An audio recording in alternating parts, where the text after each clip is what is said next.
I actually thought for a second that we were untouchable. It's extremely competitive out there. There are loads of people that are really good. What's your edge? Just looked at each other and laughed and gone, fuck, we felt like fraudsters. Things are going amazing. We honestly thought we'd crack the code. I think that's where the start of the end is. Some people say maybe we were making too much money, but we've just perfected the art. As the business grew, loneliness kicked in more and more. I used to go out on the weekends with some of these lads, and then you'd see on Instagram that they're all together. Like, fuckers didn't invite me, but why would they want to invite their boss? It's just the really simple things that you don't have to go to a business school to learn. Everyone would assume that he was the boss, and I would just roll with it. The devil on my shoulder always saying, oh, it's just pure luck, it's just pure luck. Some lads need a kick up the arse to get going. Some lads really need a cuddle. Being an entrepreneur is about servitude. I don't know, in my mind I'm like a bit of a fraudster, but I'm like, I don't have a goal. I'm still pushing as hard as I can and I'm sacrificing everything. But I think it's okay to just want more. Welcome everyone to the Everyday Empires podcast. Sitting with me is Jordan Grimes, the founder of Verus Group. Jordan is a serial entrepreneur. He's made millions, lost millions, and now he's making it again. Mm-hmm. So I'm really looking forward to the conversation. Thank you very much for joining us, Jordan. Thank you for having me. Thank you. Amazing. Now, we have traditions on this show, and we're going to throw a question at you. Just first up, to warm you up into the show. And that first question is, what is your biggest screw up to date, and how did you recover? Jeez. Biggest screw up to date. I've been fortunate enough so there's no major screw ups. Haven't done anything terribly wrong. That's good. I haven't found myself in prison or anything like it. I've never been arrested. But I suppose it has to be, which we'll get into later, was in my first business chapter of LJ, towards the end, but as it was losing its way, I didn't really navigate that the best way that I could have. And I think, I suppose my biggest screw up was we were what I believed a huge integral part of the production of this development company, doing all the electrics. And I actually thought that we were irreplaceable because we were so good at what we did. We perfected the art of, quickly wiring these apartments because of time constraints. We were very good at it. And I honestly thought they would never look for alternative prices because we were just so good. And, you're never the best. There's always someone better. And lo and behold, they went and got different prices, and we were replaced. But I actually thought for a second that it would never happen to me, and we were untouchable. Well, that's never the truth. Well, it's a massive lesson to learn. Yeah, relatively early on in your career as well, because it's something that I think a lot of people listening, or a lot of business owners, it's when you build those relationships with your clients and you're so, as you say, like integral, like you can't see them going anywhere else because of not just the pricing and the value, but also like the relationship. They want you there. They trust you. And then LJ was a business where you were making millions every year. And then suddenly for that to, it sounds like not suddenly necessarily, or overnight, but in a short order, those contracts were slowly starting to be replaced, and then suddenly I've got all these overheads, how am I going to manage it? And then ultimately there are lessons to be learned. Yeah, it was a tough pill to swallow. There's definitely parts of my business where I thought that client is not going anywhere. Like we've just nailed it. They're happy. I wouldn't think in a million years they're going somewhere else. And suddenly they're talking about, you drop the invoice in and they go, oh, that's a bit higher than usual. And you go, been exactly the same for the last 2 years. What are you talking about? And then you have that conversation, and sometimes it doesn't work out. It's business is business, right? They've got to make sure the deal still works for them as well as it works for you. But I think it's important that you learn that lesson quite early on, because you take that with you in value going forward, right? And what you're pricing, what you're quoting, your position, your relationships, how you manage clients going forward. So it's a huge lesson to learn. Appreciate you sharing that, because I think it's and for a lot of guests that come on the show, I think a lot of people thinking about starting a business or in the early stages of their entrepreneurial career, they kind of don't see the competitive element. They just kind of try and build relationships with people and charge what they can charge and feel their way through the journey quite a lot of the time. But it's easy to forget it's extremely competitive out there. There are loads of people that are really good. What's your edge? Is it pricing? Is it the relationship? Is it operations? Is it all of the above? Or is it something else? But you've got to have like a little bit of edge. Otherwise, why would people pay you money for your product or service? Yeah. So and there's plenty of people out there that can do it. Now, it's quite rare, I think, to develop a complete niche that no one touches. So you've got to be always conscious of competitors, and if you do it, then maybe someone else can do it in the future. Yeah. So you've always got to not just look backwards and look in the present, but also look forwards to see what people, copycats or even a lot of clients have employees that leave and start up the same business, and suddenly you've given away all your secrets to that person. Well, yeah, even the company that took over from where we left off approached my guys, took some of my guys on. They went to my wholesaler that was understood the requirements, the materials, how quick things needed to be, the price point. So that was but this is a business, it's a kind of dog eat dog. They managed to win the contract, and we thought, well, I wonder who they're going to use, where they're going to buy their stuff. They found out where we were buying it. I thought, well, it obviously works, and they just went to them and negotiated a slightly better deal, because they had multiple sites on, so they had even bigger buying power. And so they actually used some of our guys and used our wholesalers. That was but by all accounts, the first 18 months of this new company, coming in and filling LJ's boots, wasn't smooth sailing. So I took some pride in that. That there was, it wasn't perfect for the developer, straight away, because that was the worry that they was going to come in and go, and everyone would say, oh, they're actually, not only are they cheaper, they're even better.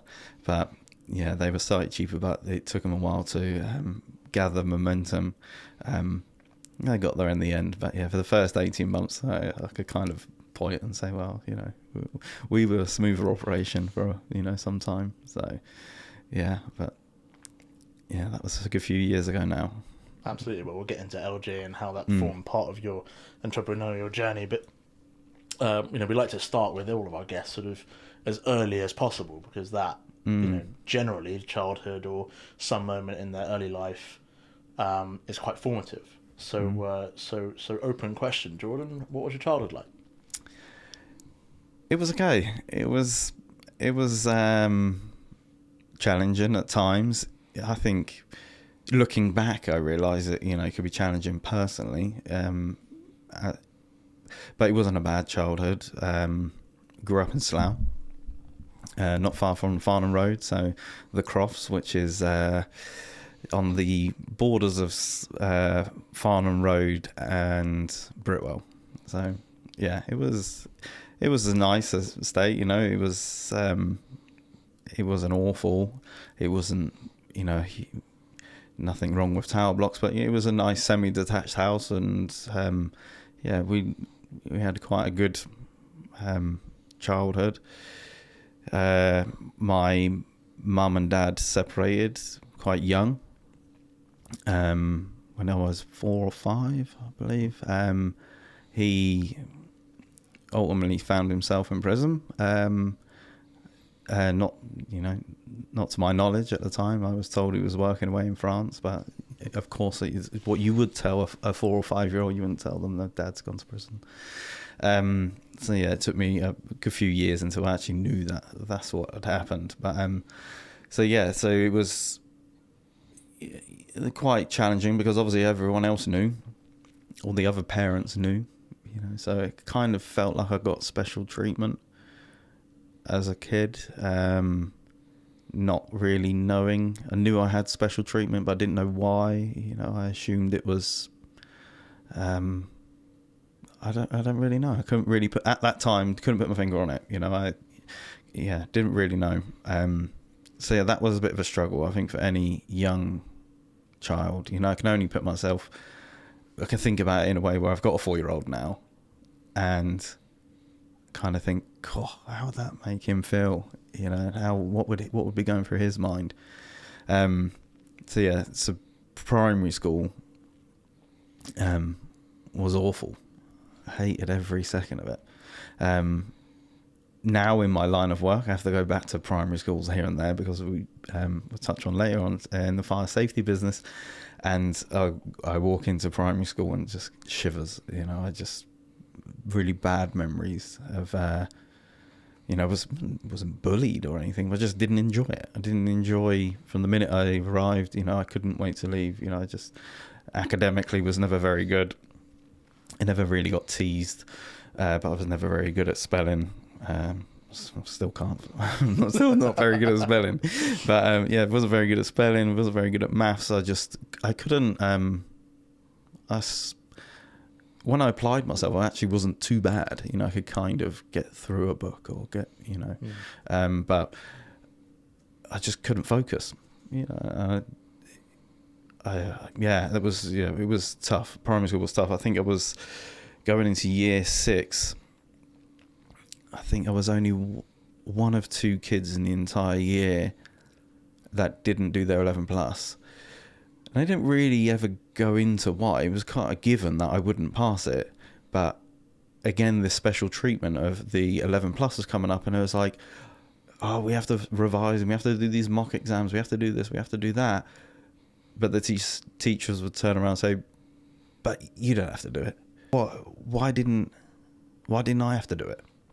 But yeah, I didn't. So it was a given. I was, even had I'd passed by miracle, I was, you know, my sister was already at a particular school which I was always going to go to anyway because of the school run, you know, and stuff like that. But it was never going to pass. But yeah, out of the entire year, only 2 kids, me, I can't remember the other person. I didn't have to do it, and I could sit out and, you know, I don't think I even had to do the mock exams. I think it just made me let me draw in the corner or something like that. So childhood was it was quite bizarre thinking back. It is, strangely enough, I've had conversations with my sister about this. She's only 3 years older than me, where we talk about our childhood, and she said not long ago how she doesn't have many memories of her childhood. Maybe she's blocking it out, I don't know, maybe, and subconsciously, like, she tries to think of stuff, and I'm almost the same. I don't really have too many core memories of those years. I remember I disliked school. I don't really remember much else about my childhood. It wasn't awful, you know. My mum remarried, she remarried later on, but she met another guy when I was 5 or 6, I believe. Guy called Terry. Amazing, incredible, you know, polar opposites of my dad, which, yeah, and I'm really, you know, grateful for him, you know, and they're still together now and very happily married. Well, so shout out to Terry. So what a guy. Yeah, so when Terry and my dad met, no issues, you know, as far as I'm aware. You know, I'd never really seen any issues. It'd always been very friendly, and, you know, I assume that when my dad came back out and around, that he looked at Terry and thought, oh, he's just a really nice normal guy that's a hard worker who's a bricklayer by trade, and, you know, in the nicest way, which it should be, as it was of no threat. It's not from the same clique or circle, or, you know, and I assume that my dad's gone, okay, well, she's obviously going to meet someone. He's probably quite a good one, you know, an honest working guy that is, you know, out of the circle, and not in the let's call it the underworld, and so never any issues, and he's was brilliant, so. I actually think about the younger years. I don't really remember Terry that much from younger years, and I only realised, say, later on in life, I think because he was always at work, and because he was a grafter. He was always out of the house, even weekends. So he lived with us quite early on, but I don't really remember him being around too much. That's not in a bad way, but I get it now. It's because he was always out, and he was, really busting his, his balls. Yeah. You can swear, don't worry. Yeah, busting his balls, to make things happen, and lo and behold, he's really done. Yeah. Well, and what was it like, sort of growing up with two father figures from quite an early age? I mean, your biological father was in prison for, was it a couple of years, 3 years? Something like that. But of course he would have been around alongside Terry, who was obviously living with you. So what was it like having two father figures and learning from them both? Firstly, fortunately, they get on.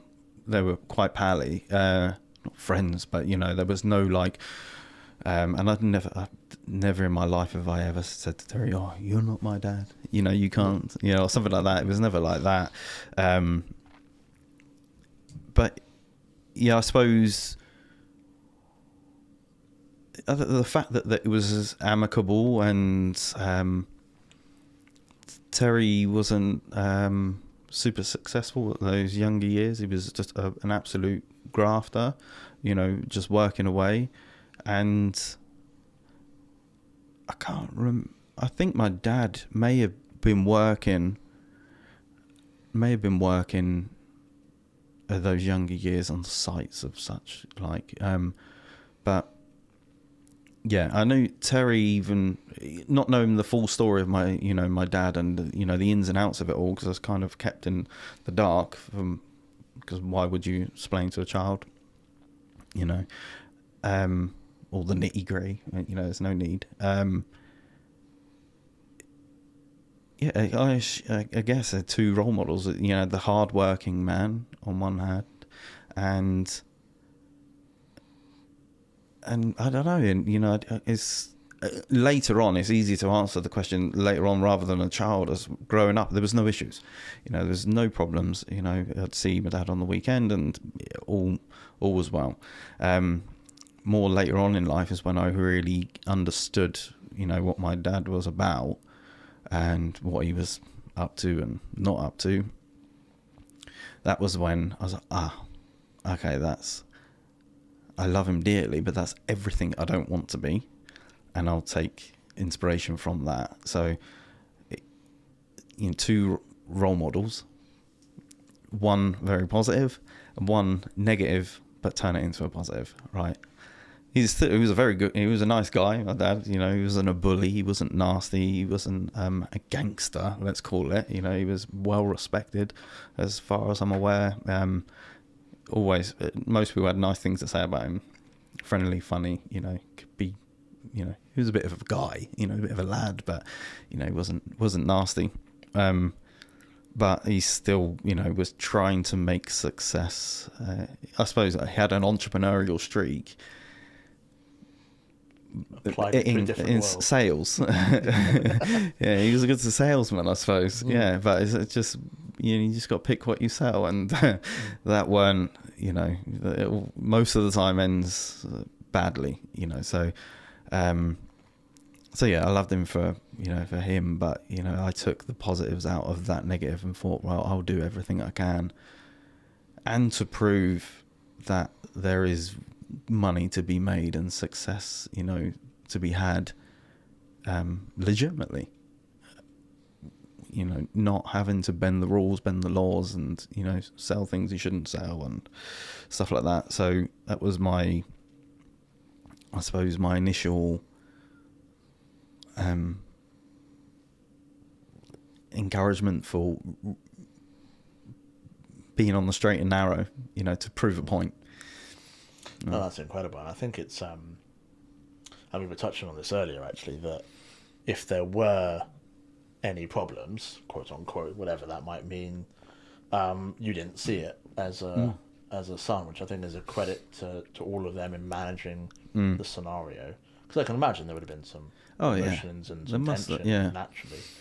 But secondly, your father not really, he didn't want you to be part of that world. Like he kind of, I mean, I wish he was alive to have a chat to him now, but it'd be amazing for him to explain sort of why he kept you out of that world, and he must be looking down, being really proud of what you've achieved.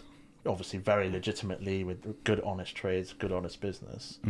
And he had his reasons for being in the world that he was in, which is his own.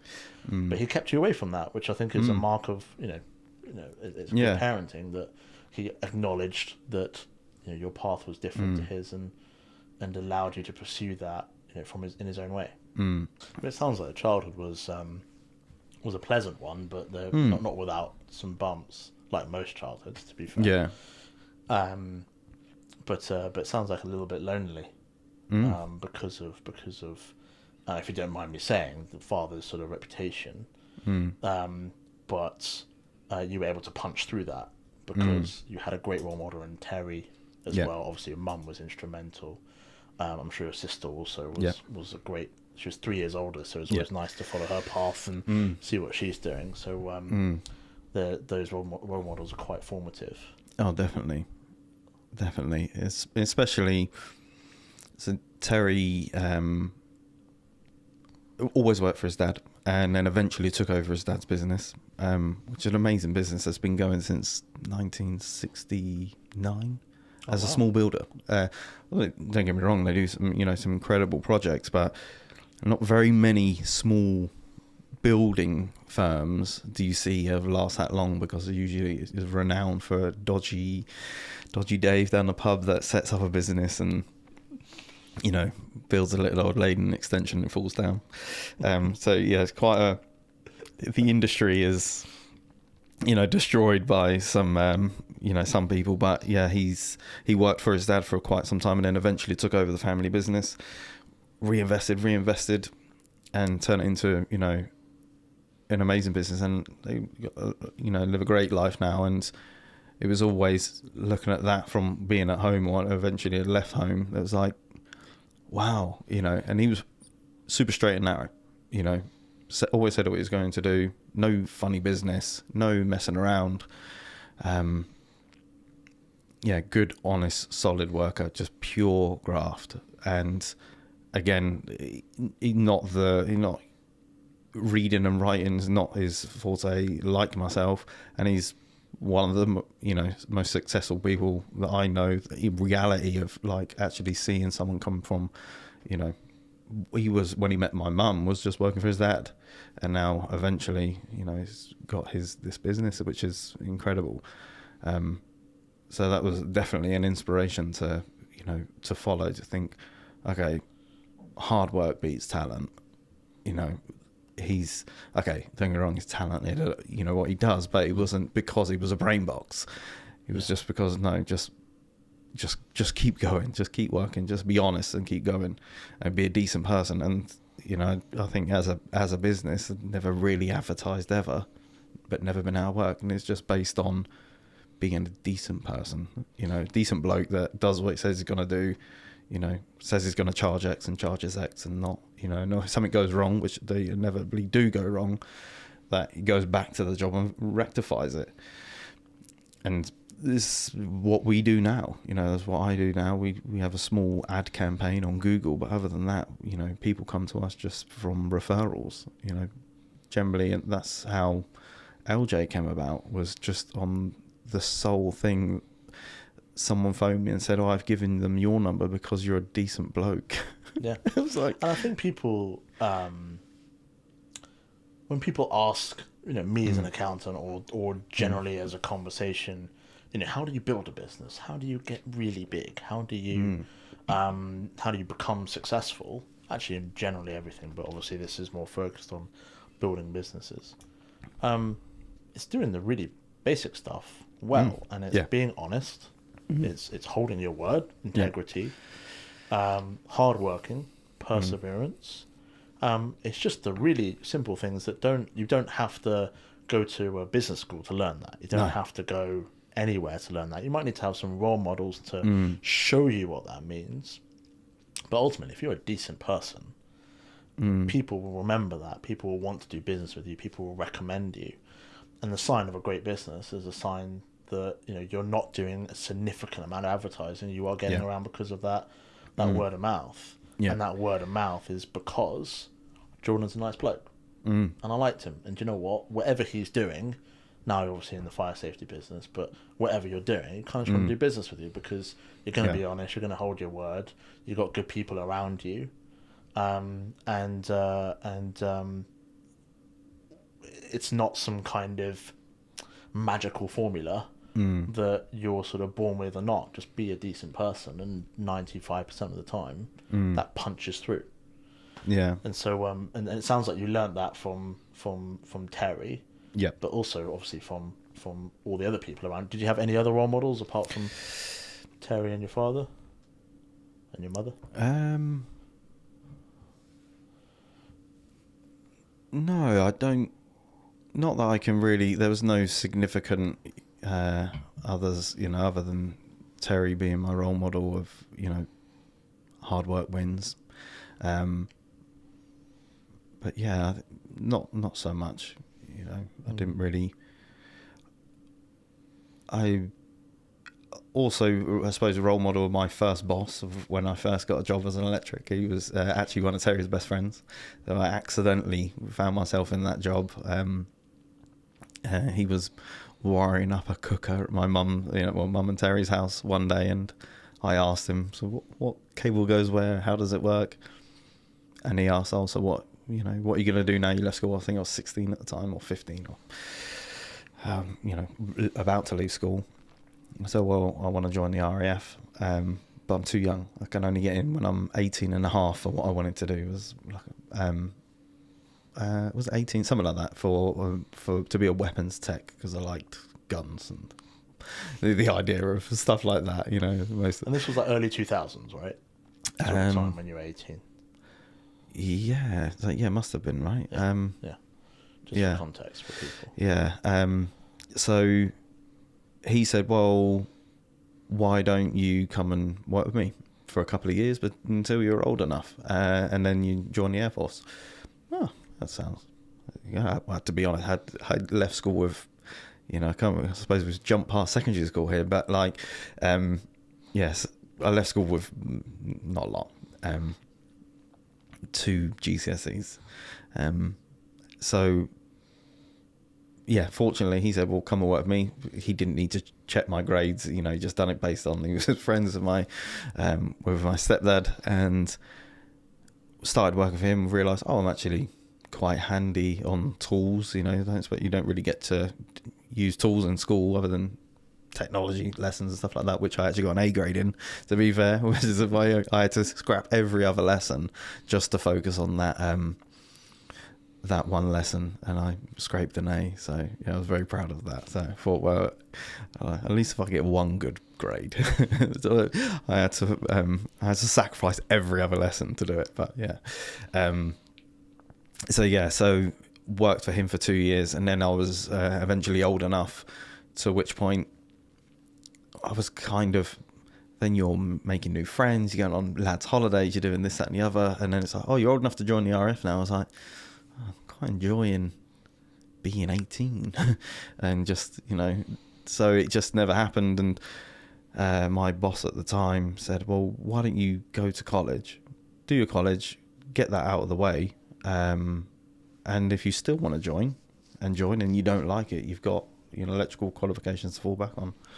So I did, went to college, and which was tough because I then had to resit foundation courses for English, maths and science, which are not very good at. Managed to scrape through then to get through the foundation process into college, and then eventually made my way through the third year. And I remember my third year, I needed a pass mark of 75%, something like that. And I think I got something like 77. It was like literally straight through 2%. It was like pass is a pass. It's fine. Pass. That's it. I think I got the lowest pass mark of the entire class. I like whatever. It doesn't matter. What I do with it now, it says pass. Yours says first, mine says pass. You might have got 100. I got, just scraped through. It so doesn't matter. yeah, so just scraped through. So then the Air Force never happened. Carried on with electrics, and then going back to this role model, my boss at the time, a guy called Steve, brilliant. He was like the in-between person between my dad and Terry, and then you had Steve, who was like the not mediator, but like he was like the middle ground. He was really cool. Really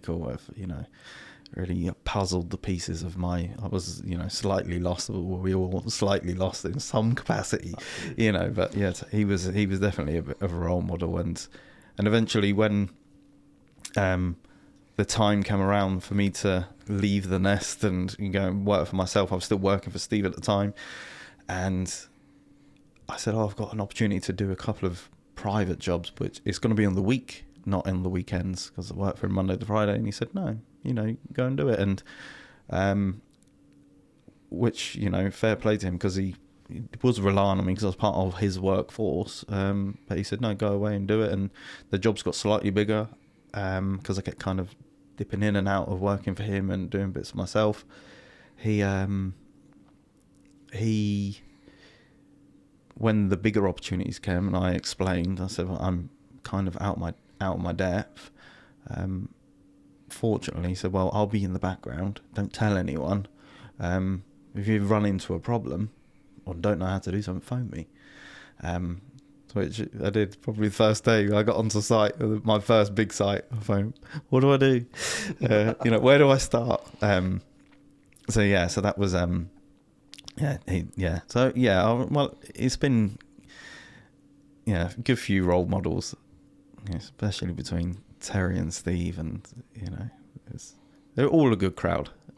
I've been very fortunate that I haven't grown up in any extreme bad circumstances of No, it's amazing to hear. It's a privilege for myself to hear other people's stories, which I'm really proud of what I'm doing. But it's, having spoken to so many people now, and obviously more and more guests come on, we'll see that in the interviews. But there's often those couple of people that really end up being quite formative. Either it's a principle that you learn, or it's something that someone like Steve, who was directly helping you in the background, or someone that you just kind of saw was a good guy and they didn't articulate themselves well, but you just kind of know, do you know what, I want to be like them.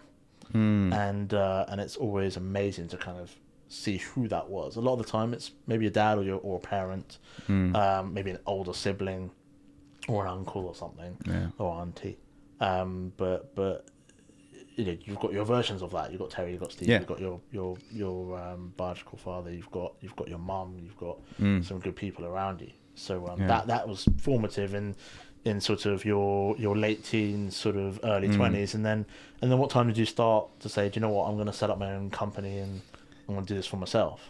Yeah, so I was working sort of ad hoc with Steve, self-employed basis, where I'd work for him for a few days, and then I would go and do a few of my own little private jobs, and I set up my own sole trading business. It wasn't quite limited. It was Jordan Pool Electrical, because I thought it had a nice ring to it, and I didn't want to use Jordan Grimes as the word Grimes. It always got a bit of a dirty name to it. But yeah, so Jordan Pool Electrical, that was the name. And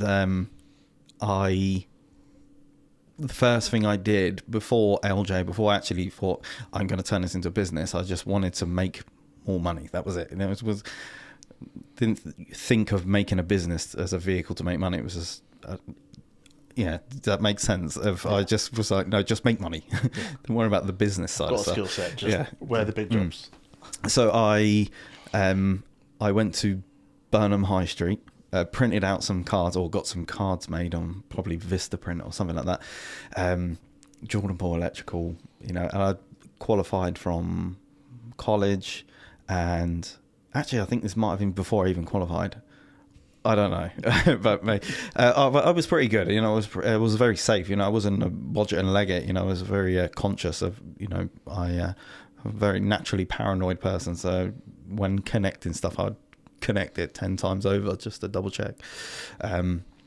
So I got the cards printed, went to Burnham High Street, went into, I don't know if you know Burnham High Street, but it's a small village style high street which is full of estate agents. Well, it was full of estate agents and hairdressers and pubs. That was it. It was just, estate agent, hairdresser, pub, all the way down.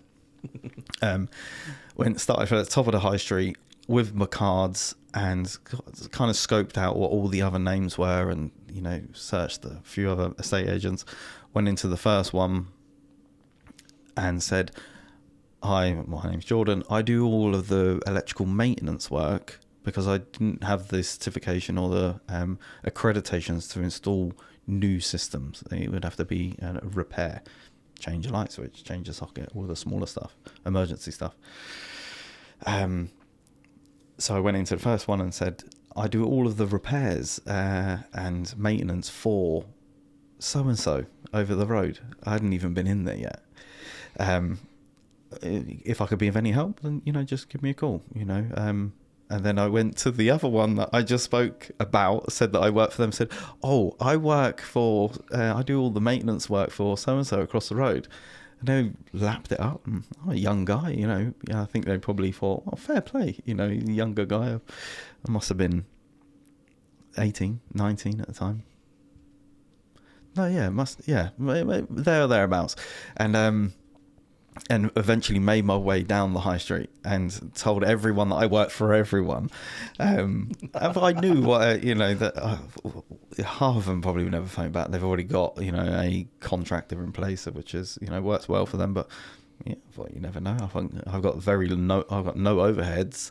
I only had a car, I didn't have a van. I didn't have really anything. And lo and behold, they started calling. "Oh, we've got a light for you to put up." "Oh, okay, £30, we got a socket to break, or we got an end of tenancy and there's new tenants moving in 2 weeks' time, and there's 6 broken sockets and a switch that doesn't work," all very minor stuff. So that was how it really started, and then actually started making. And I saved it all for the weekends. I would tell the agents, the estate agents, that I was fully booked in the week. I wasn't. I was working for Steve. I was fully booked in the week with everyone else, but I could fit them in on the weekend because I'll look after them. I don't mind working weekends with them. The reality is, I only had weekends available or evenings. So Steve knew this. He was like, "Yeah, you can change in a light switch. You could do that with your eyes closed." So yeah, and that's how it started. Every weekend I'd end up, going and put pull cords up and change lights and stuff like that, and I think that was my first taste of, oh wow, I wasn't on very good money back then, but I don't know, maybe I was on £400 a week, maybe something like that. Both the Steve work and the weekend work. I think with Steve would have been about £400-500 a week ish, and then I probably on the weekends I would nearly earn the same 50% of that again. Yeah. So and it's like, oh wow, and when you're 18, extra £100 in your pocket is unbelievable. Yeah. It's £100. Now you can't leave the house without sort of spending that just fuel and lunch. But yeah, back then. So yeah, it was that was brilliant. And then again, it wasn't a proper business, it wasn't a limited company. It had insurance. I remember having insurance, but it wasn't legit, as in like a corporation or, any other employees. That grew, and I was working with a good friend at the time, and by chance friend that I used to work with, which was essentially my manager, you know, on a site that we was working on, really cool guy. He had a call from a company saying, we are a new development company in the Richmond area. We've got this job coming up. Would you be interested? Fortunately, he was busy at the time, and he said, didn't really read into it or look into it too much of who these people were. He just said, I'm too busy, but there is a young lad that I know that's really, you know, trying to get out there and build his customer base. You should speak to him. He's a really cool guy. You know, talking about myself now, but yeah, he's a nice guy. He won't let you down. Like, he's very passionate, and like, he really wants to make something happen. Give him a shot. You know, it might be worth speaking to him.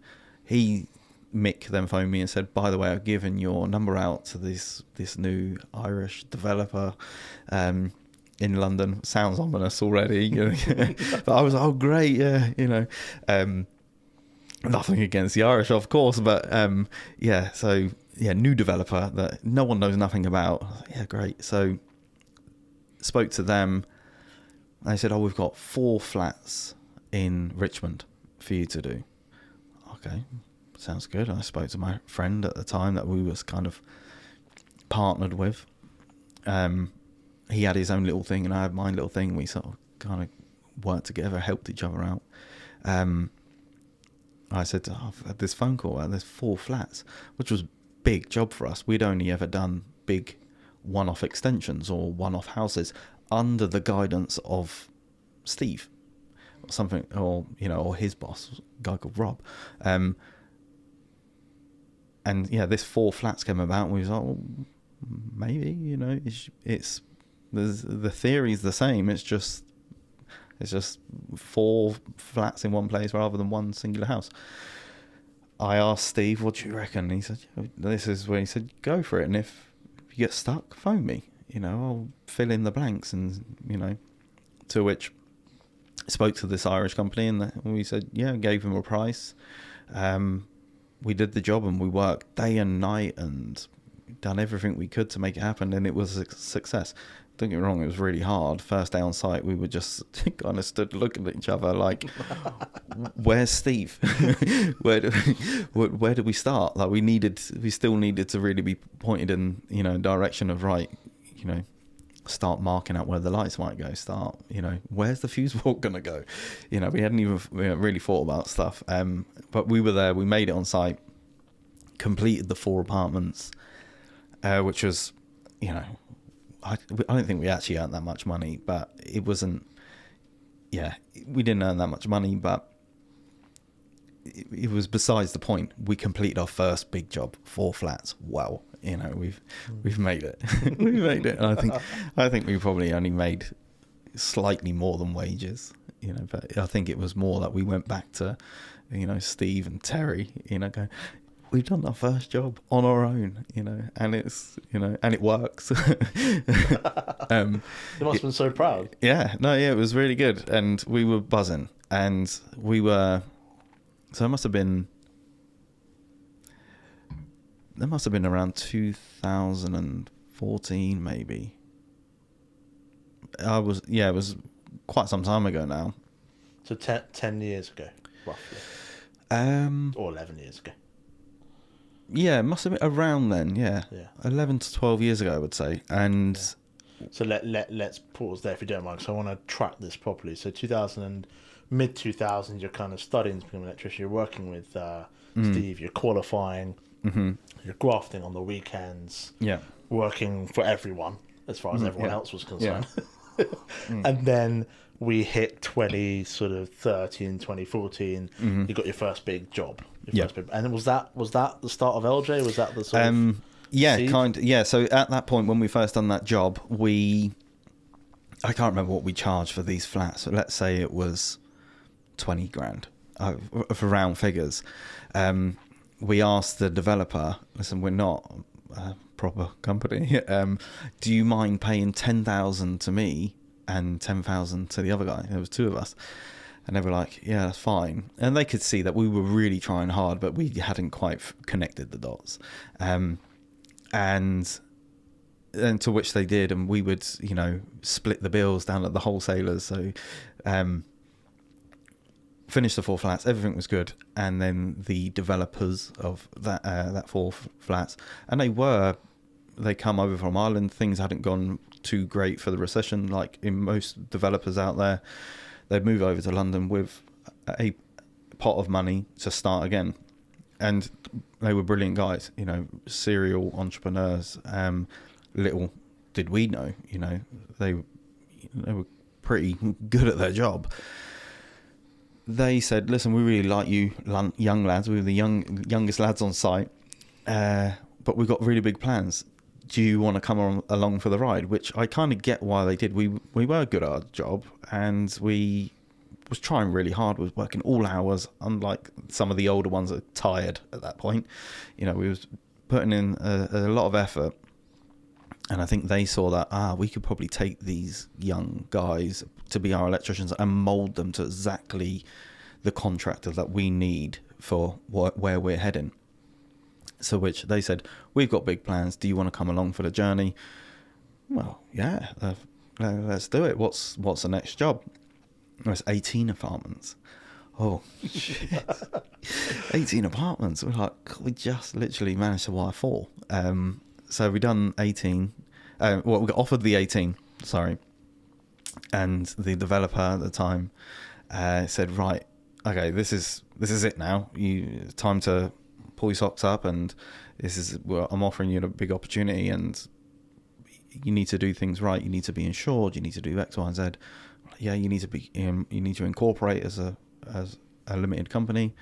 And me and my friend at the time looked at each other and went, "What's incorporate mean?"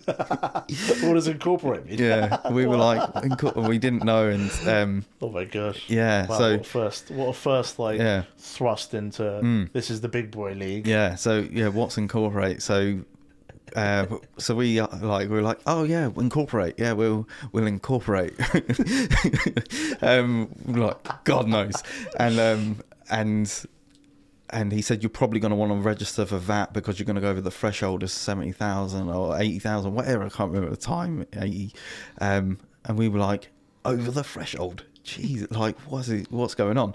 And we were like, okay, cool. And 18 apartments, said, but I need you to price it. I need you to, go away, sort all of that out, let's figure something out. I then phoned Terry and said, listen, we've been offered 18 flats, but I need to incorporate or something like that. He's like, yeah, like it means become a limited company. That means, and explained what a limited company was. I was like, okay, why don't I teach you this in school?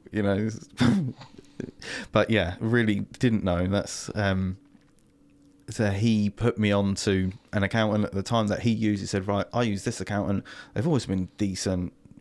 Just phone them and explain the situation. You and your friend, this is what the goal is. We came back to the developer, like 2 little school kids. We've incorporated, and the other guy's name was Levi, and he's like, the guy was like, okay, what's the name? LJ Electrical, and he's like, of course it is. So yeah, it was either going to be JL or LJ, and LJ seemed to roll off the tongue a little bit easier. So he said, yeah, LJ Electrical, and he's like, okay, and he's like, right, have you got insurance? Yeah, we've got insurance. Yeah, we've got this, got that. He's like, right, well, we start the job in 2 weeks. Have you got the prices? Yeah, we got the prices. We showed him the prices, and it was just a combination of either 1 beds and 2 beds. And we said, right, for every 1 bed it's X, for every 2 bed it's Y. It was slightly more. It wasn't that much more. It was an extra light and a few sockets. And he's like, right. And he looked at the quote and said, yep. We were like, oh, fuck. We should have put some more money on that. He didn't even question it, didn't bat an eyelid. We were like, oh no, we've done ourselves. But it added up. And he was like, we can still make money. So, okay, let's not worry about that. Let's just start the job. And then he said, the developer said, so have you got any money? And we went, no. We've incorporated, and Fortunately, Levi had managed to save up some money. He was all really very good at saving, and he'd saved up like $7,500 or something like that. And he jumped in. Oh, we've got 10 grand. 10 grand on 18. Oh, God knows what the GDP of of that is on Richmond High Street, high spec, like So we said, and Levi jumped in. Oh, we've got 10 grand, and what it was at 5 grand. It was a drop in the ocean for what it was. I think we pretended. I think it was 5, but we pretended we had 10. Fortunately, the developer said, "Jesus Christ, that's not going to go far. I'll tell you what, I'll double it." So we'd finished the 4 flats, and we'd built some sort of rapport and trust with him, and he said, "Right, we'll double it. I'll give you 10 grand up front." Oh, okay. So we had 20 grand. So, okay, this is pretty good.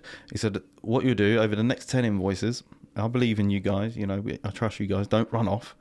You're not going to get too far with 10 grand, but over the next 10 invoices, knock £1,000 off." Okay, that seems doable. So we got essentially a 0% loan from the developer, and that was it. The next Monday we started on site, just the two of us. Thought, well, where do we start? Start at the top and work down, I guess. We, stood in flat number 18, I assume, yeah, and just laughed. Nearly just looked at each other and laughed and gone, fuck. We felt like fraudsters. Like, oh my God, all that we knew how to do it, but not on this scale. And then we just thought, well, let's just start pulling cables in, and hopefully all the dots will, connect, and it will work. It will turn it on and it will work. Ended up spreading the word that, oh, we're now LJ Electrical. We've just won this amazing contract, but we do need some extra guys. Exhausted all the avenues of the other electricians that we knew in and around Slough. Steve, our old bosses, we told them, they'd gone, what? You've only been gone 5 minutes. Now you've landed like a job that they'd, of their wildest dreams.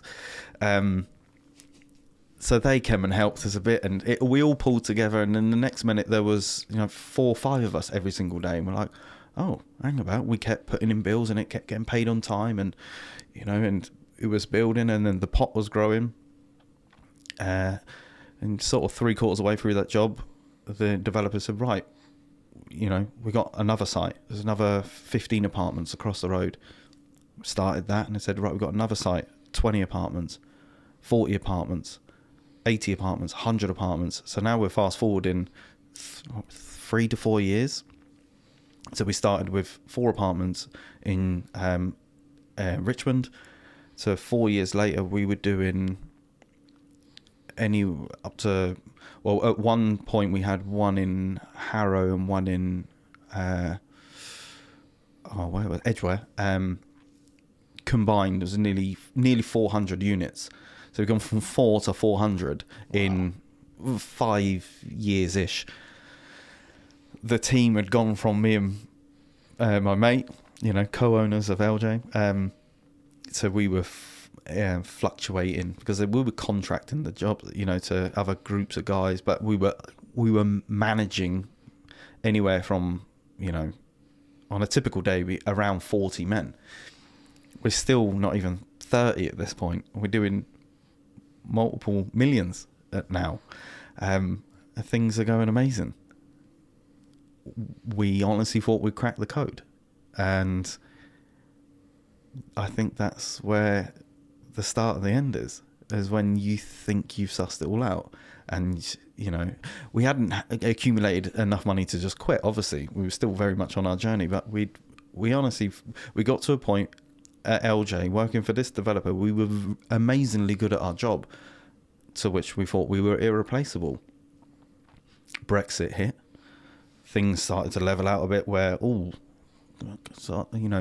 watching the pennies here, to which the developer's gone, okay, let's review every contractor.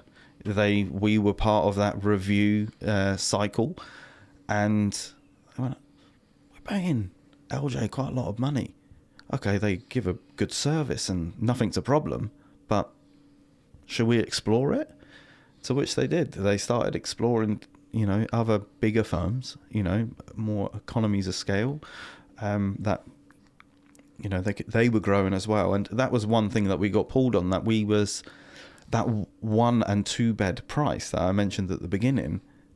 We stuck with that methodology for the next 4 years. So when we didn't even price the next job, the developer would go, right, I've got a block of 40 units, 21 beds, 22 beds. Right, look at LJ's price. Right, each 1 bed is equal to X, each 2 bed is equal to Y, and plus a percentage for the landlord and communal areas, depending on if there's a gym or anything like that. But generic, right? That was it. We wouldn't even price the jobs. They would just say, right, we've got another scheme in Edgware or Richmond or wherever it may be, 50 units. We start there next week. Okay, cool. And margins were great and stuff like that. And we, it was brilliant. And then, eventually Brexit hit.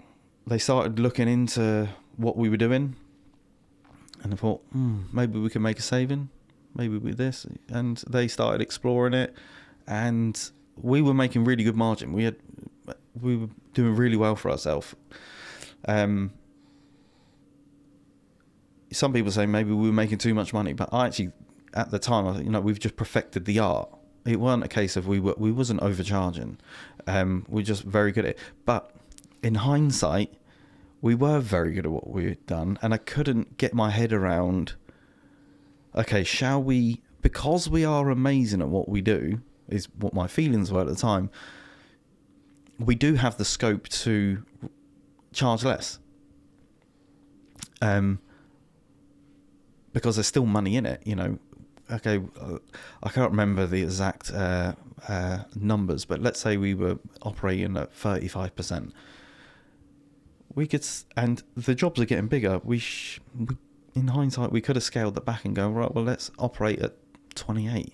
Still would have been amazing money.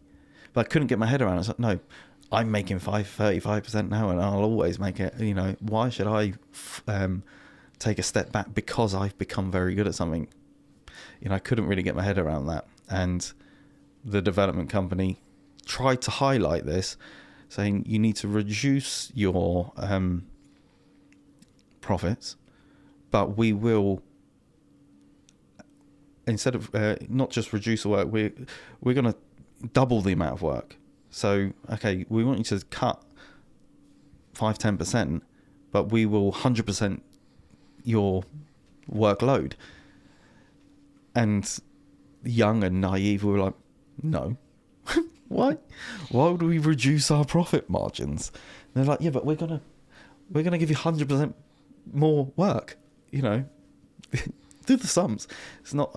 We were like, no, but we're amazing at what we do, and you couldn't do what you could do without us. We're the electricians. We're the boys. We know the system inside out. We didn't actually say this, but that was our feelings towards it, and they could probably sense that. And they were like, all right, fuck off. And that was it. And overnight, I went to Australia on a holiday, and at this time, just before I went, everything was going really well. Lots of work coming up, loads of spare liquid cash in the business account. We were starting talking about investing. Should we buy a little flat somewhere and start renting it out, and this, that, and the other. And I went to Australia on just a holiday, nice holiday, away with a girlfriend, and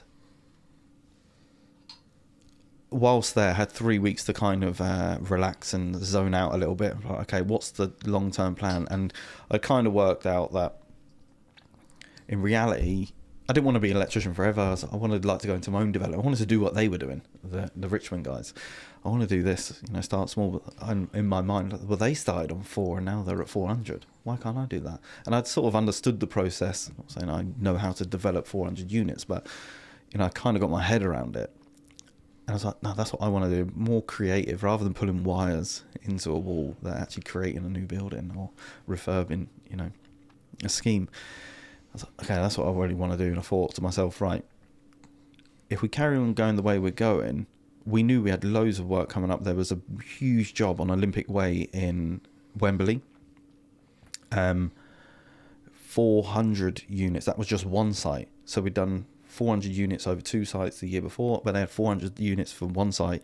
And that year, I think there was like 700-800 units for us to do that we were pricing for. Right.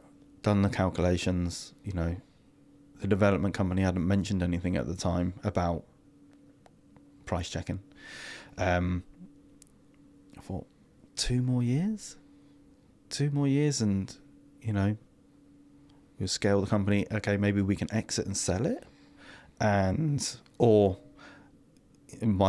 didn't exit in the company, sell in the company. I didn't really know was a possible thing to do, but I thought, well, we could just build the pot up to a good few million, maybe. Let's see if the stars align, and we can walk away, and I can walk away with a few million, and I can do my own development.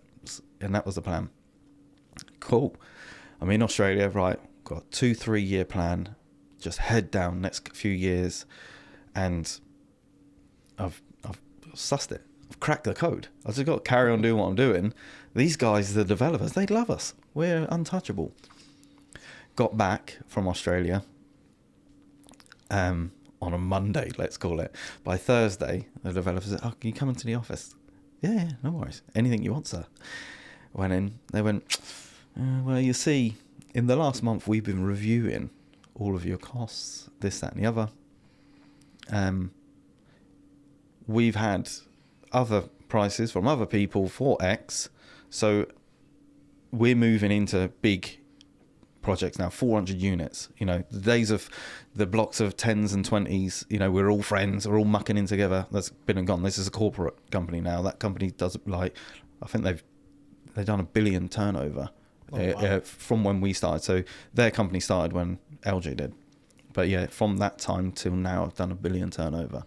So it really, and they were like, either you keep up with the way that this is going commercially, or sling your hook. And yeah, and they said, will you reduce your prices? And as I was saying, was like, no. And they were like, but we're going to double your workload. Overall, your profits are going to be up, And we couldn't see through that. We're like, no, but we know our price. We know our value. And yeah, and it was a huge lesson to be learned. And that was it. It started to all fall apart. And then the lads at work, and there's 40 odd guys at this point that you feel responsible for. There's 40 guys of all 40 families. The families aren't my responsibility, but you're responsible. I took it, personally, to keep them busy and stuff like that, and keep money rolling through. And a few people found out that it was a little bit rocky. A few of the team went, fuck this, I'm not sticking around on a sinking ship. Who knows? Okay, these lads might pull in another contract, but what if they don't? And they started getting offered other jobs. And some of the team, they quit. And everyone's thinking, why is so-and-so and so-and-so quit? Things must be bad. Fuck it. And we still had work to do at this point. We were still in, when they told us, listen, we're going to use some other contractors for these next 800 units. The end of the road is the end of the project that you're on. We were on a project that was 182 units. We was only halfway through. So we had to finish that job whilst knowing we wasn't going to have, at the end of that job, that was it. It was over. So progressively, we're, still had, 90 units to do. Half of our workforce went, fuck this. We ain't hanging around. So it was like, oh, and we're trying to get in new lads, which we could get new lads in, but they were people that we didn't know. There's, you got to retrain them and try and get them into the mold of what we're doing. And then you're trying to get people into the mold of something that could be finished anytime soon. And we tried reaching out to get other contractors on board, and I'd reach out to these other firms and say, "Oh, we're LJ Electrical, and we've done however many 100 units, and we've got a team that does this and that, and we're really good." And we were very good at our job, and they were like, "Never heard of you." It's because we had one egg. That was it. It was in the basket, and like people say, "Oh, you know what happens? You put all your eggs in one basket." Okay, but it put us on the map, and we made lots of money, and it was the right thing to do at the time. In hindsight, we should have had a little something going in the background, just in case. Okay, God forbid it all falls flat. At least we've got another smaller developer that we're doing 10 units at a time, just so we can put food on the table. We didn't. We were so busy, focused on the end goal of this one contractor, this one developer, and we struggled. We got through to the end. We finished that job of 180 units, and then me and my partner at the time, business partner, said, "Well, what do we do?" And we didn't know what to do. We were stuck, and he said, "Well, I'm going to carry on and push it." I was like, "Well, I'll step away then, because I'm exhausted. I'm fucked. I can't. I don't want to look at another cable for the rest of my life. I don't. I was so upset that I was like, I had a plan 6 months ago. I was supposed to be a millionaire in a couple of years, and just, I don't know, either semi-retire or whatever it is. I was going to be my own developer. I'm like, and now we're fucking nearly broke." And it was like, shit. There was a period that it was amazing. We had more money than we knew what to do with. Don't get me wrong, we weren't multi-millionaires, but coming from not a lot to all of a sudden having, paying yourself 6 figures, there's a lot. People say, "Oh, you must earn 30 grand a week to be, stable." Fuck off. 6 grand a week is good. Yeah. Anything 4 grand a month. It's not. These people talking about earning 30 grand a month. And it's nonsense. We were paying ourselves nowhere near 30 grand, but it was good. It was really good, and it ended, and fortunately I'd saved some, and that was it. Let's take a step back, because I think that's just listening to your journey. I mean, it sounds like literally a roller coaster. And obviously we sit now with that hindsight. But as you were sort of coming on the way up, you got just you and Levi, and then you got to 40 guys. I mean, that sounds like an incredible journey. And working with that one developer in this project and that project, and then just accumulating it over time, which is how business builds, right? But what was it like on that up? What was it like being the boss of, say, 5-10 people to the boss of 40-45 people? Yeah, very different. When it was in the earlier days, we were all very much just a group of lads, and there was no hierarchy. Everyone knew their strengths, and everyone else's strengths, and we all relied on each other. And it was never a case of what I've always had, and I still do now, that I would never say to some of the lads, or in front of, I wouldn't say that, "Oh, he works for me." Okay, they do. They work for the company, they don't work for me. But it was very much, I've always had that mindset. I was like, no, we work together. I'd introduce, here's Max, here's Doc, we work together.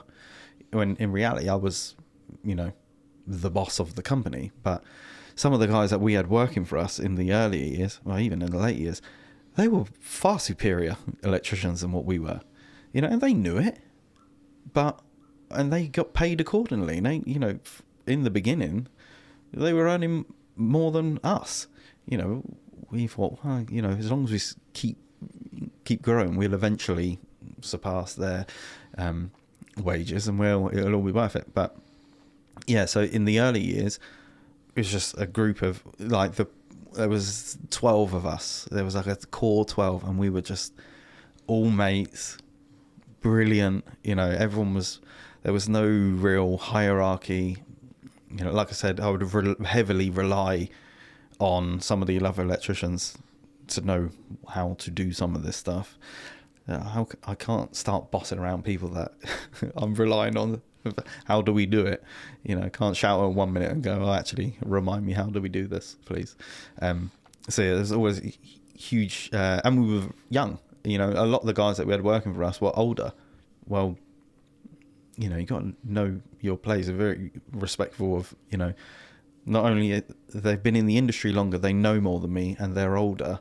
You know, I looked up to them, you know, and it was just the way it went. There was a smaller clique.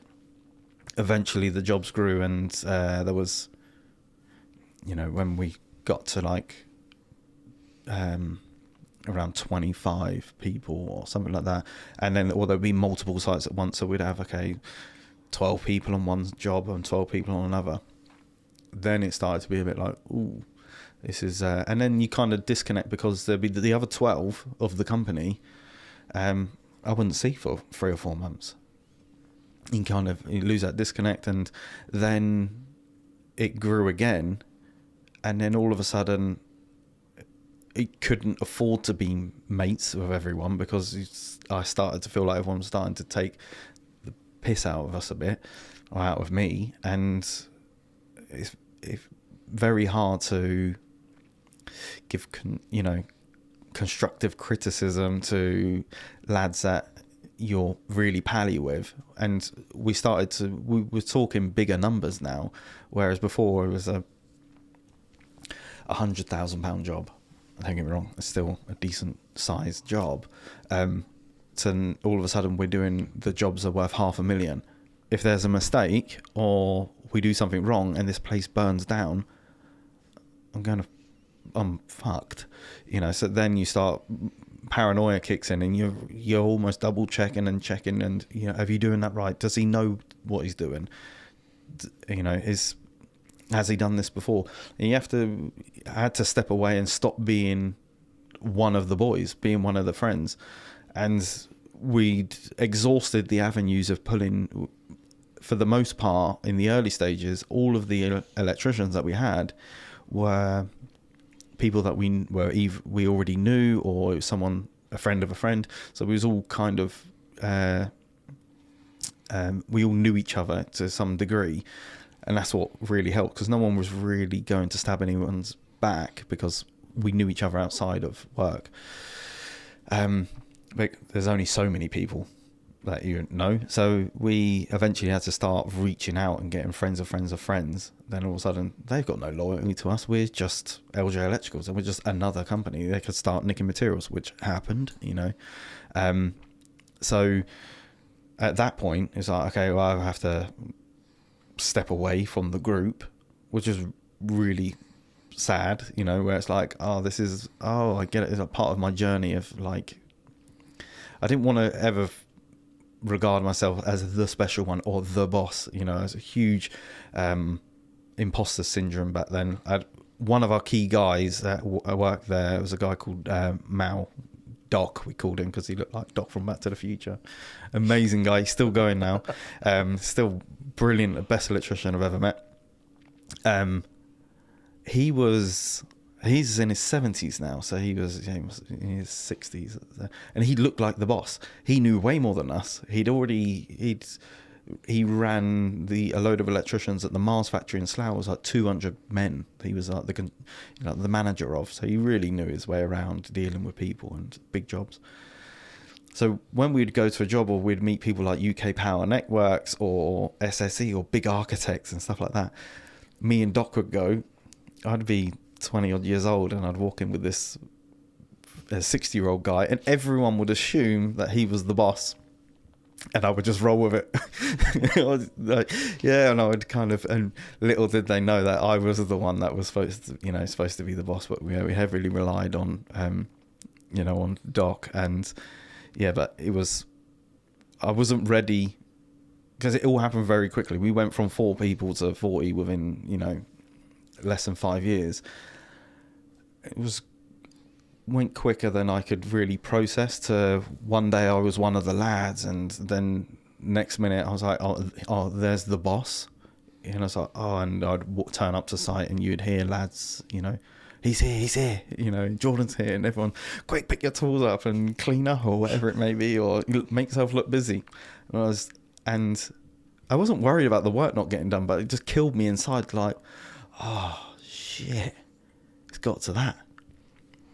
And then it becomes, it's quite lonely. You turn up to site, you see the lads, hey, you getting on? Yeah, fine. I said, good weekend? Yeah, it's right. You're like, I'm still a fucking normal person, you know, but they're like, well, I suppose he's the boss now, and he's, you know, this is a bigger thing. It isn't just a group of lads trying to make it work. This is a relatively decent sized company. And all of a sudden, I was, as you do, over at the cafe, you know, on our tea breaks, that we would, before we'd all sit together and talk about the weekends and what you're up to, and to then I'm sat over there, Billy no mates, no one comes and sit next to you, and they're like, oh no, just give him his space, that's the boss, you know, don't want to, you know, sit next to him, he might be busy on his phone, sending emails, and I'm like, please someone sit next to me, you know, I haven't turned into Dr. Evil, you know, I'm still one of the lads, but then I had to do that, you know, because if I'd remained super friendly with them all, inherently they, you know, would have maybe taken the bick a bit more and left a bit earlier. It's very hard when the lads are leaving early from site. If you're really friendly with them, it's really awkward to pull them. Now, as you try and kind of, you know, disengage like by 10% of that friendliness, it's a lot easier to go, mate, it's 3:30. I thought we were leaving at 4, you know, and makes life a bit easier. But as the business grew, more money was coming in, and as side by side loneliness, you know, kicked in more and more, and then it got to a point where, like, get to the weekend, and I used to go out on the weekends with some of these lads and meet up with them. And then you'd see on Instagram that they're all together. Like, fuckers didn't invite me. But why would they want to invite their boss? You know, but I'm like, but I can. But it was, I struggled with that massively. To be desperately wanted to be one of the lads. Before we move on from LJ and sort of like, you know, your journey more, I wanted to really, really highlight, because I really like your journey on the electrician side, which is that you were really good with your hands. For academics, fine, what it is. Some people are, some people aren't, right? But you're great with your hands. You found that out, and you built up a trade, and you made millions from it. There's no doubt. You know, there is. I don't know, jump in a company's house and have a look. Yeah. So fact check us. But and this was in the middle of, you know, sort of 2000s, you know, 2010 plus, and that kind of era with the global financial crisis, all that. So it's not, you know, not easy times to be working, and you still made good money, or great money, more than most. And what I want to encourage people is that they don't necessarily have to have, you know, 10 GCSEs. It's not letters now; it's now numbers. I think it's 9 or whatever is the top number, or A levels, or a great university degree. I think that's a great thing to have. Oh yeah. I think it sets you up when you build up skills, obviously, but you can still make really good money, better than most. You know, get into the top 1%, by having a really good craft and being a decent person. And I think a lot of the time, you know, we get asked on this show, or we get some comments, we get some DMs, you know, what's the secret to like success? And most of it is not really a secret, which I think is maybe what people are looking for.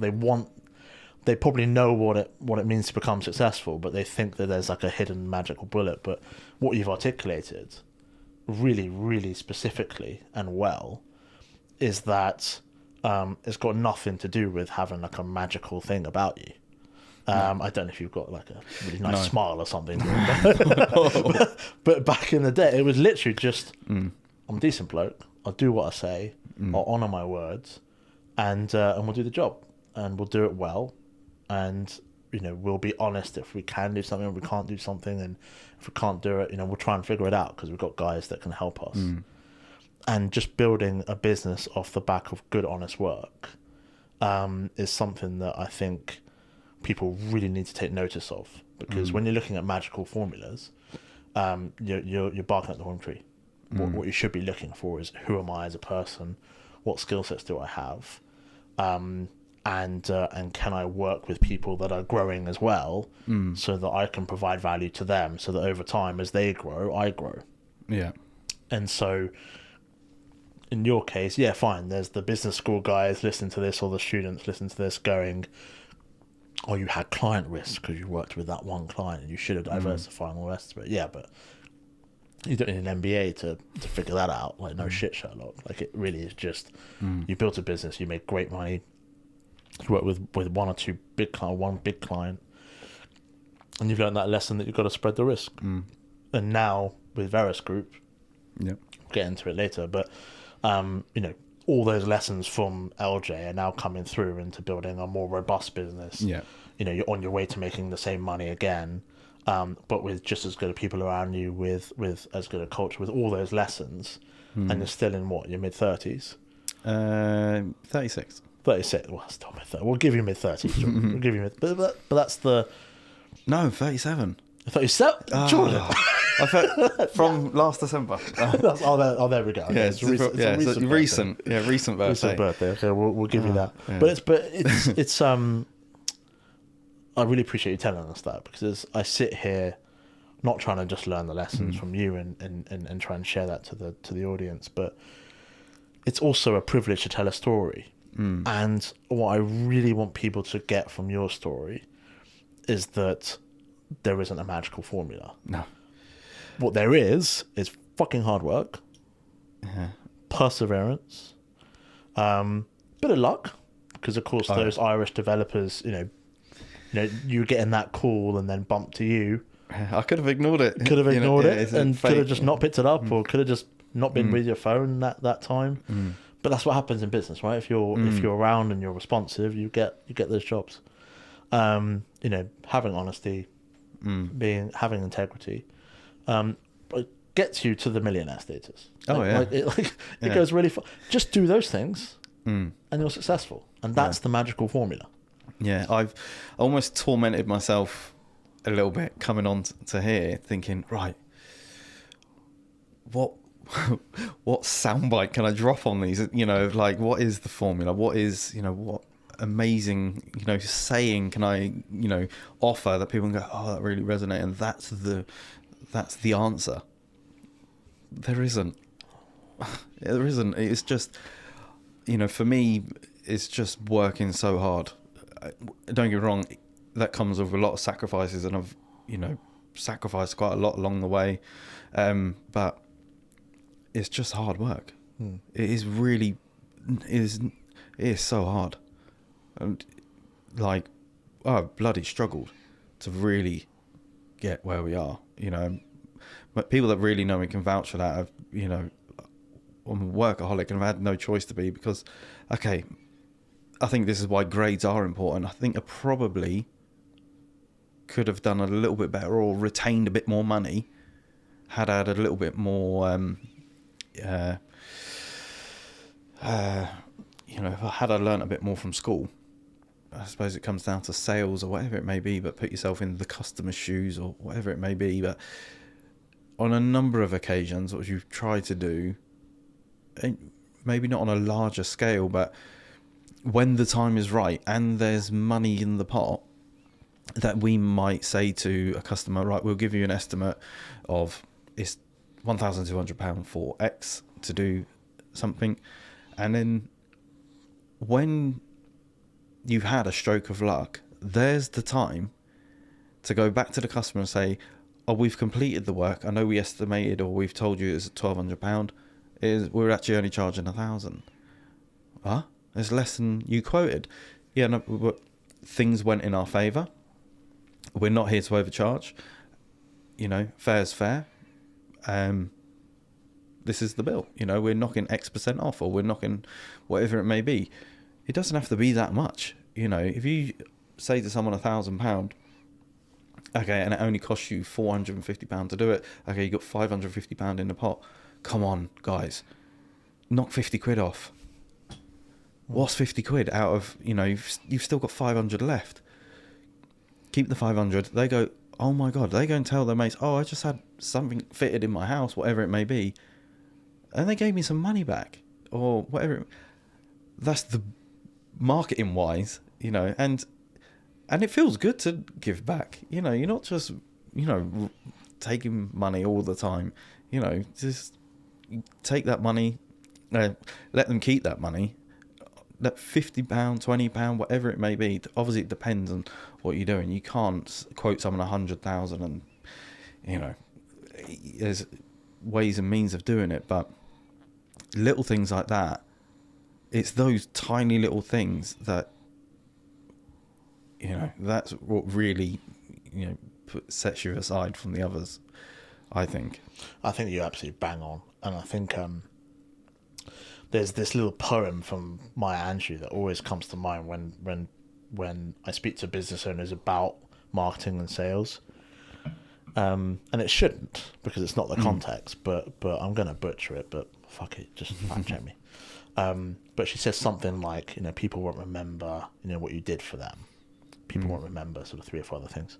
But people will remember how you made them feel. And I think people don't really appreciate what that means. And it can just be a little phone call to someone and checking in on them. Or it could be 50 quid off a bill, just to say, do you know what? I'm not a greedy person. And that perception, and in this case, that financial cost, will return so much more because you've decided to take the right route. And maybe you can't do that in every circumstance, and obviously there's scenarios that people can throw at you, but at the end of the day, as you said, if you're just a little bit clever, a little bit thoughtful, a little bit empathetic, and maybe consciously you're thinking about it, maybe subconsciously, but you're just going, do you know what, I could knob off a couple £100 here, save that guy, make him feel a bit nicer about the service I've given, and hopefully that kindness will repay in 3 or 4 other jobs. So you've got another 3 jobs at £1,000 each or £1,200 each, which then obviously accumulates into a perception about you and your business and what you deliver. And I think it can also be, it doesn't have to be financial in the way of knocking money off. Now, if you're in the trade, plumber, electrician, painter, whatever it is, generally you would look at a job and say, right, that's going to take, you would cost things as either half a day or a full day, So if you've allowed a full day for something and you manage to finish really, not awkwardly early, but like if you had a lux on your side and you generally finish around 4 and it's 2 o'clock, okay, you might, no, I can't afford to give them money off. Do something else, a little bit extra, okay, in our case that we might be, we repair fire doors for a living, install fire doors.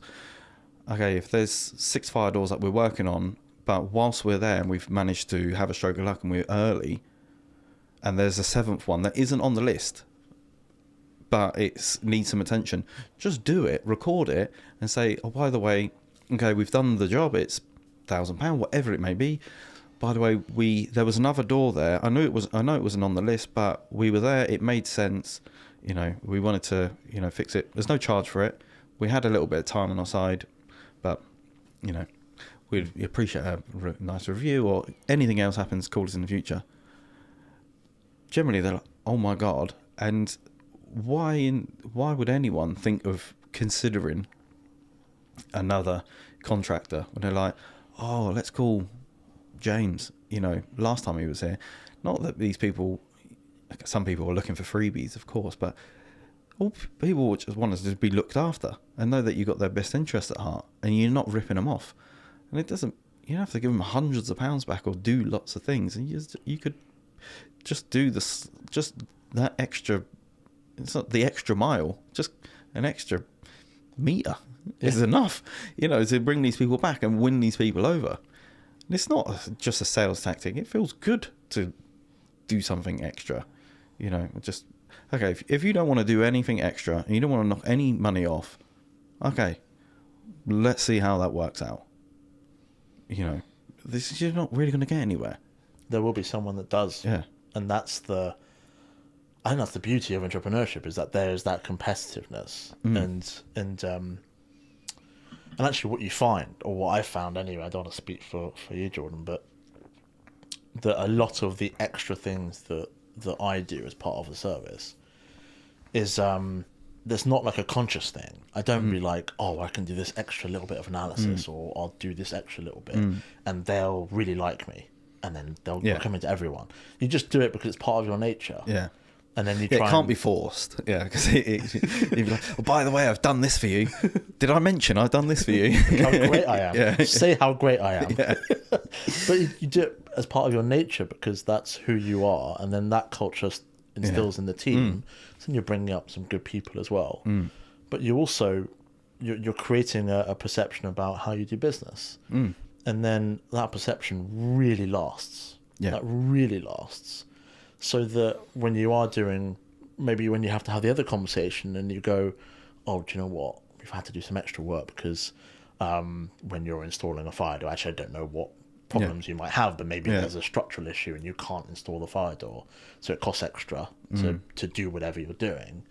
You have that goodwill to have that conversation because they're not trying to say... It's not all take. Yeah, Jordan's not taking the mick. Like, I trust him because he's an honest guy. And if it took him an extra half a day and he's charging me an extra half a day, it probably did. But you know that, the couple of jobs beforehand, he did that extra bit. You know what? I believe him. I'm not going to query this, and we'll just move on. Yeah, it's definitely a two-way street where, like, we've got some brilliant customers where lots of repeat work. One of their sites is in Mayfair, unbelievable block. And we do quite a lot for them, and every now and again we'll do something and it doesn't work out. It just takes longer, or we just run into problems. We can't do what we planned, what we originally set out. It's very intricate work. There's some of the stuff that goes on in there, and it's quite technical, and generally the higher the tech that's behind it, the chances of more problems. And that customer's, how's things going? And we've had a fucking nightmare. This has gone wrong, that's gone wrong. And this is the same customer where we've gone, right, we've sorted this for you, we've gone the extra mile or inch. And we'll say, oh, we've had a nightmare. They're like, oh no, really? What can I do to help? Listen, if there's a problem, just come to me. And again, they end up like, well, all right, it's not my problem. I've always been, well, your problems are my problems.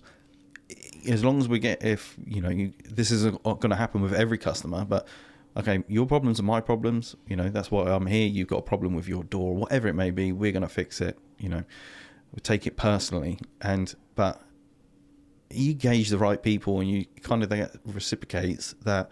Okay, then they're like, okay, well, your problems are also my problems. And it's like a two-way thing. As soon as you've built that bond.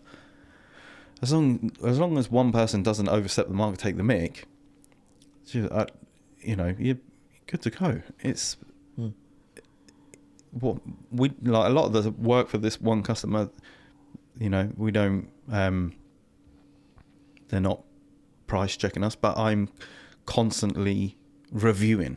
Whereas I wasn't with LJ, I was like, we're making loads of money. Why review it? Have we got room to go up? Probably not. Have we got room to come down? Yeah. Why would we do that? Whereas, now I'm like, okay, let's stay on point. Let's where savings can be made, and I do my best to pass some savings on. If I'm going to buy one door compared to 10 doors, and we manage to save £100, we might have priced for one, but we end up doing 10 and say, oh, by the way, there's a reduction on that because I've bought X amount, economies of scale. That, oh shit, I think it's a case of not getting ahead of yourself, and thinking again, LJ, untouchable, irreplaceable, we're the best, and yeah.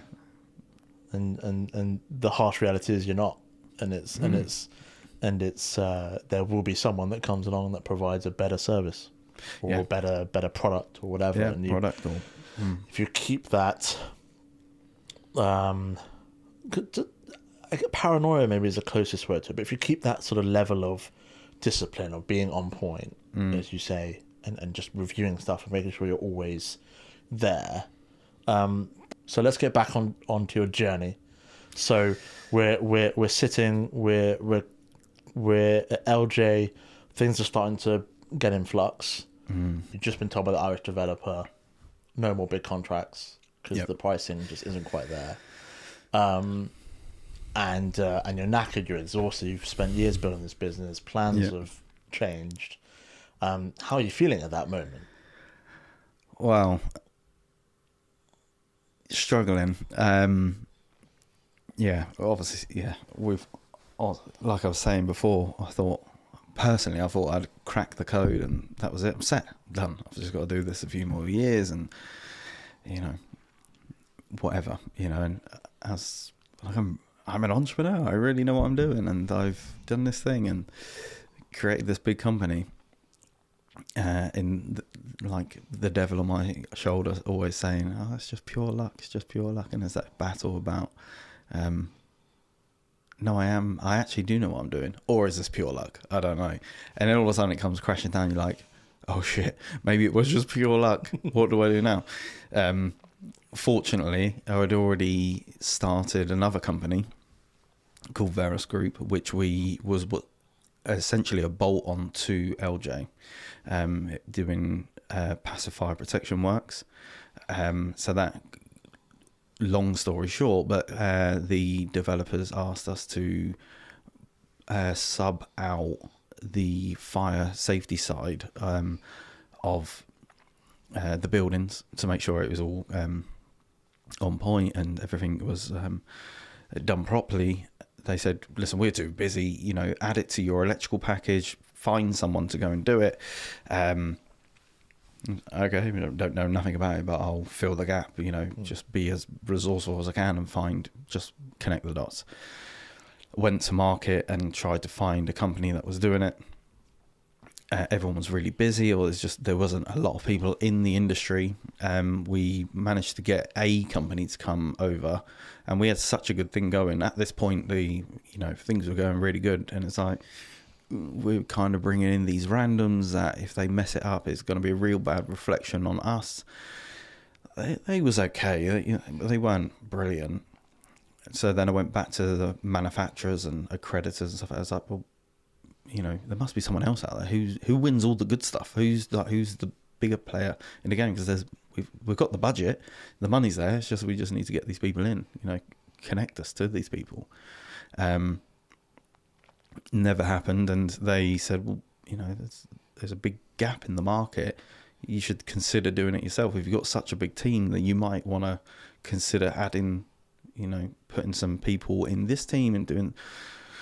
Okay, so I went away and done some training, and we done some training, set up the company, or came up with the idea, okay, this could actually work. Went back to the developers and said, we found someone, that's going to take on all of the contracts. Oh, who's that then? Oh, kind of me.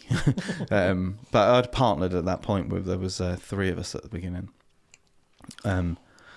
So me, my other half, and a friend at the time, and so I was very much going to remain in the electrical side of stuff, and those guys were going to stick with Verus Group.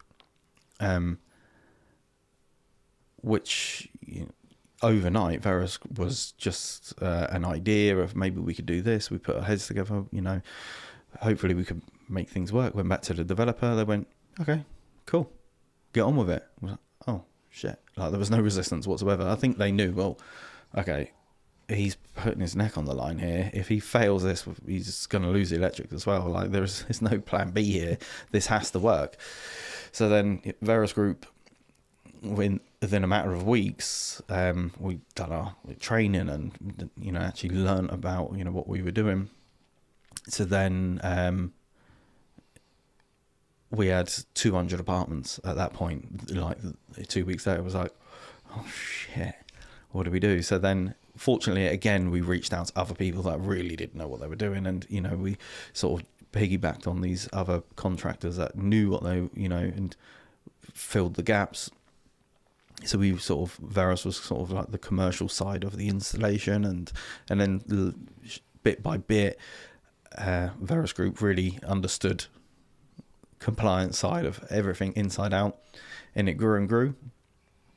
And then, not wanting to make the same mistake of eventually LJ died, and well, I resigned from LJ, and it eventually, I was no longer a part of it. I was like, okay, what am I going to do? Fortunately, I'd saved some money, and it was really stressful at the time. My other half had just fallen pregnant. Ooh. It was like, okay, so lost the contract. I just bought one thing I'd sort of spent most of my money on through the years was nice cars. I love cars, and I just bought a brand new M5 at the time. It was like $100,000 or something. It was just beyond my wildest dreams. Bought that, booked the holiday to Australia, done all these things of spending money, and then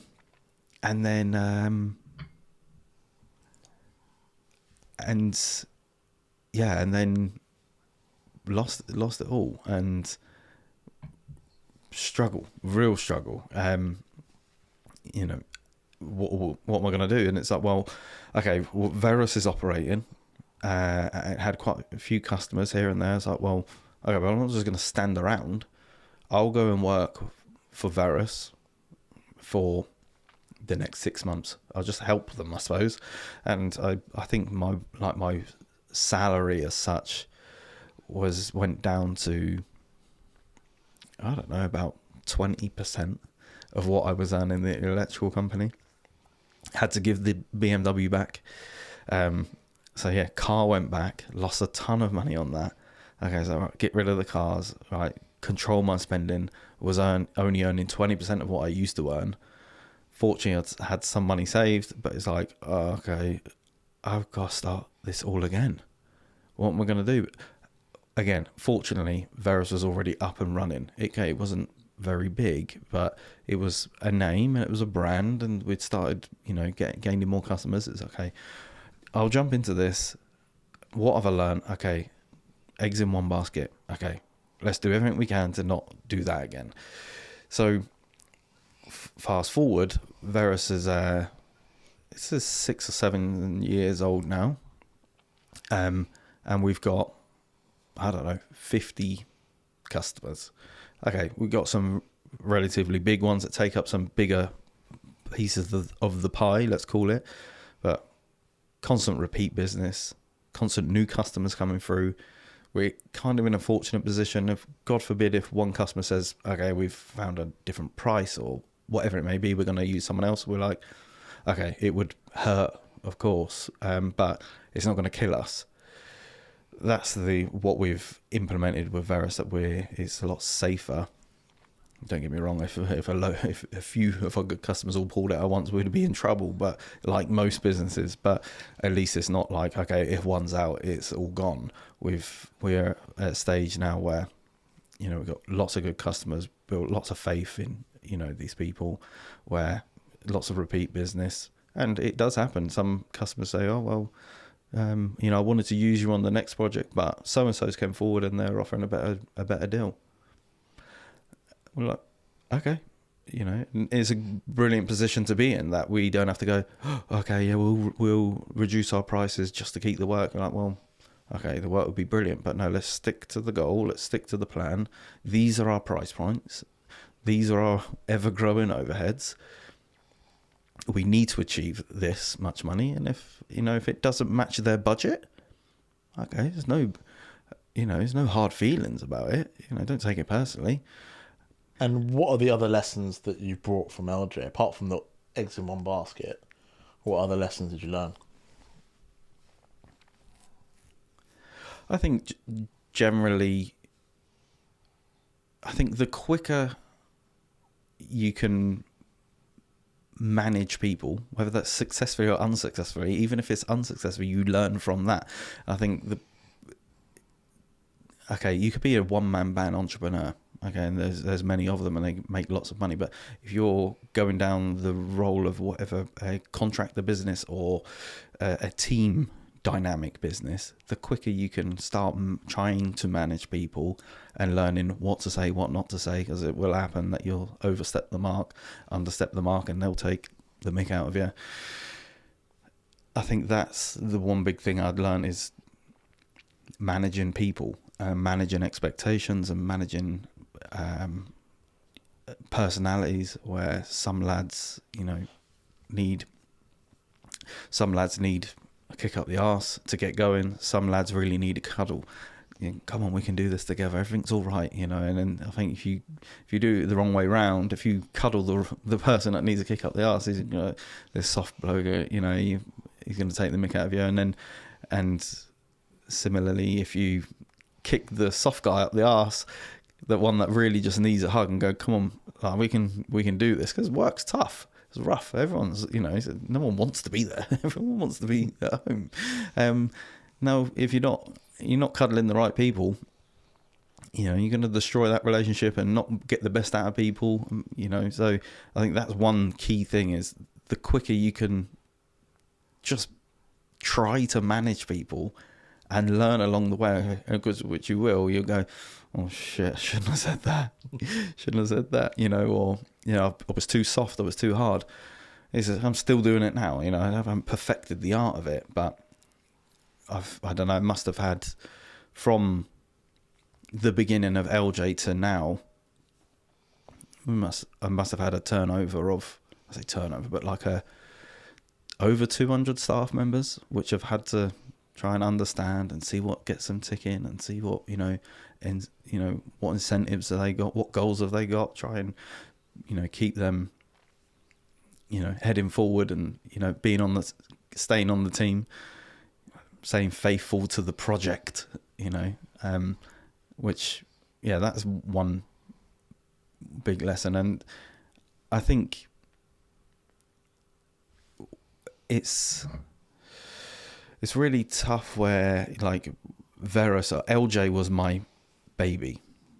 Verus is my baby. It's like, and it is tough sometimes. So now maybe with you at Apex, where some staff aren't always going to give it their all, and it's quite hard to get your head around. Like, why can't you just do that? And and it's trying to get them to love it like you do, which is not going to happen, because it's not their thing. Why would someone give it 1,000,000%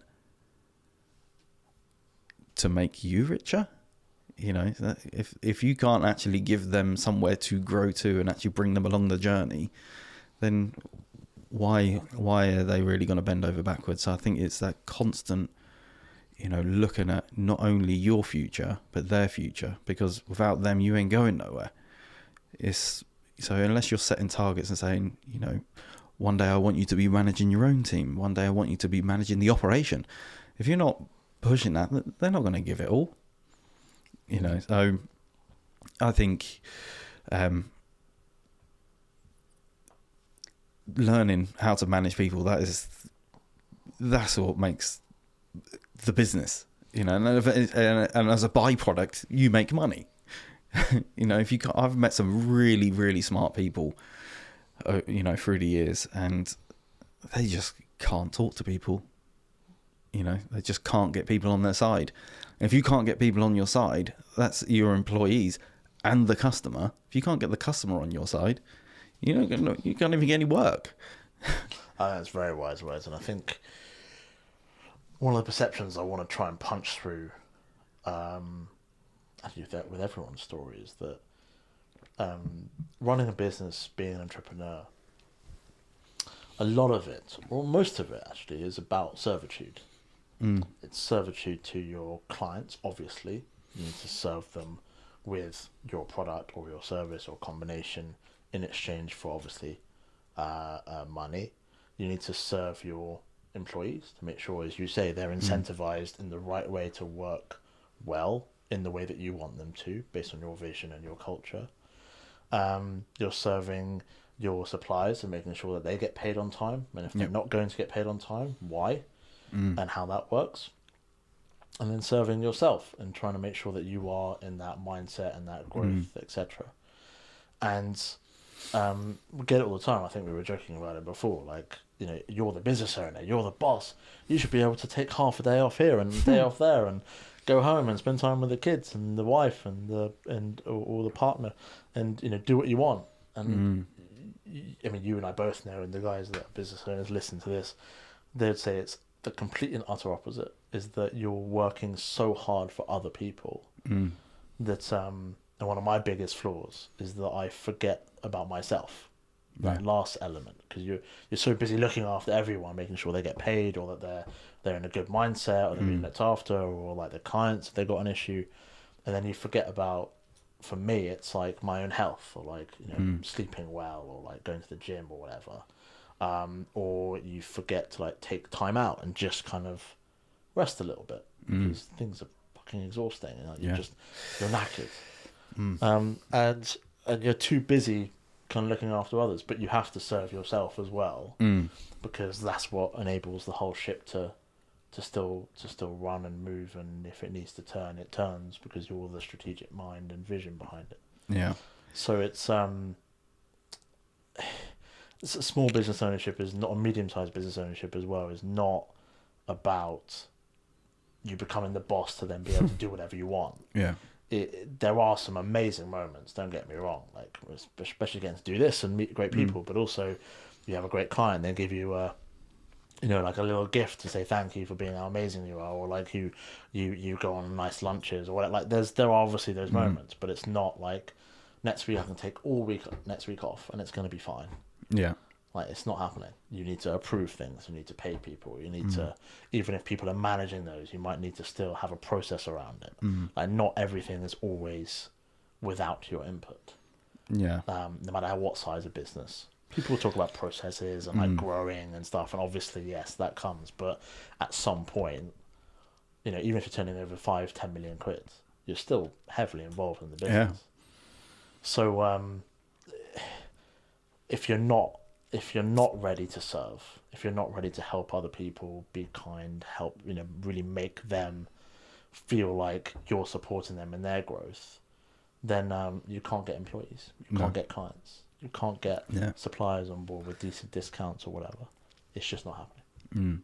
Yeah, I think unless you're willing to sacrifice, you know, because there is a lot of sacrifices that come along with, you know, starting your own business, running your own business, or whatever it may be, where, you know, some people, you know, oh, I'd love to work for myself because of, you know, you kind of get the feeling that so I can pick my days off and I can do this, I can do them. Like, oh my God, you know, if that's what you want, then you should remain an employee. You know, you've got 28 days holiday. You can get to pick your days.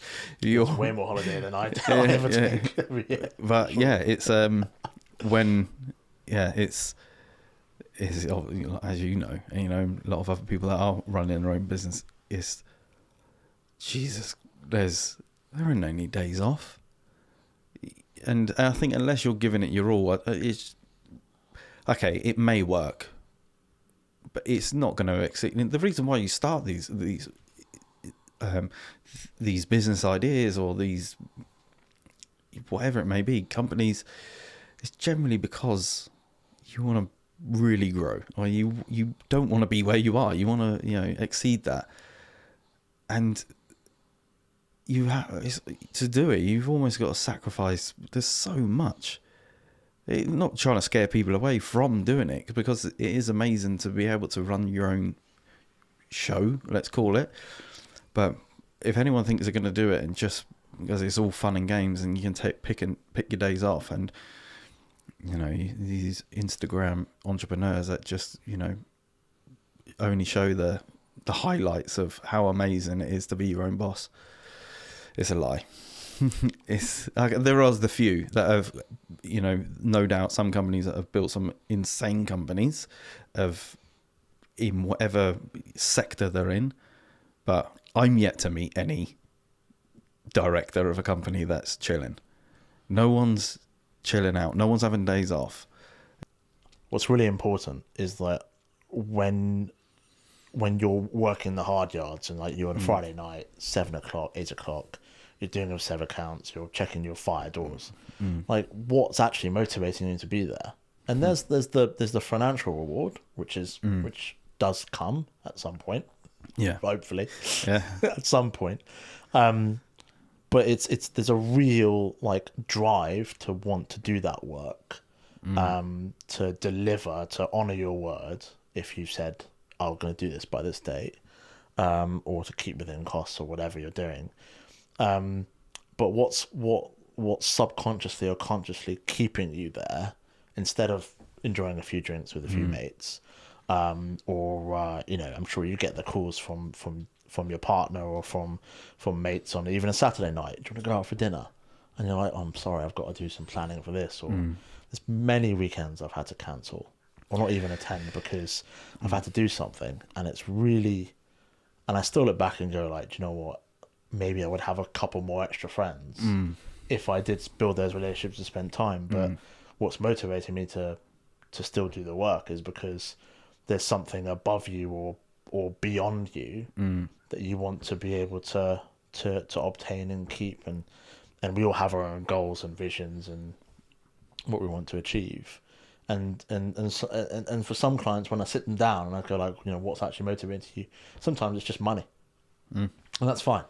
There's obviously pros and cons to that, but I'm not here to judge. I'm here to just understand. And if it's money, then obviously what you do and with your focuses are slightly different to someone if they've got like a pure vision, or if it's a combination of both, or whatever it is. What's motivating you, and to remind yourself what that is. I certainly do it on a weekly basis, because if I'm working damn hard and sacrificing potential friendships or even not spending time with my wife, it's got to be for a damn good reason. And the reason is you've got goals to obtain. And I think if you don't have that, then you should really question why you're being a business owner. Yeah. Yeah. For me, it's hard. I don't have a vision board. A lot of, entrepreneurs might have a vision board of, the house, the car. I don't have any of that. I have thoughts in my mind of, I'd quite like a Ferrari. Fair enough. Yeah, I have stuff like that, but like I don't have. I don't know what really keeps me going. And I don't want to sound like I don't appreciate what I've got right now, but I want more than what I've got. I can't really put my finger on it. Where I have a life coach, his name's Chris, brilliant guy. He's asked me, what's the goal? What can you see? And I'm like, I don't know. Maybe I'm a bit weird, but I don't have that. I'd like nicer holidays and nicer cars and something like that. But but all I know is I want more, and I want more time.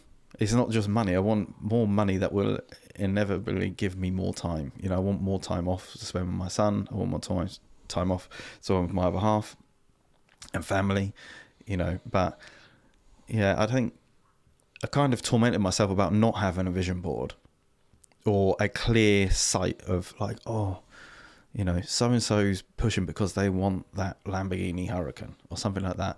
I'm like, I feel a bit of, I don't know, in my mind, I'm like a bit of a fraudster when I'm like, I don't have a goal. I'm still pushing as hard as I can and I'm sacrificing everything. And you're like, for what? But I think it's okay to just want more. That doesn't mean just more money. I think if anyone's listening that's worried about not having a clear goal, I haven't got one. I'm not going to give up. Give up on what? I don't know. I just want more. I want more of everything. I want more time. I want more friends.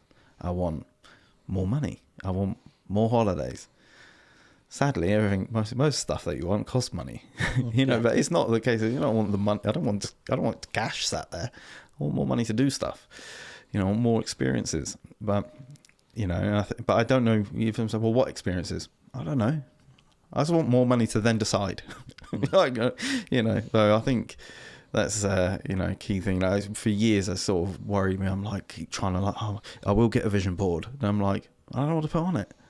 I think it's I don't know if you had a vision board yourself or not, or it's. Well, Well, I But work with, I should shout out to my business coach, Mark, who's awesome. And not a vision board per se, but certainly a vision and mission statement of what I want to achieve.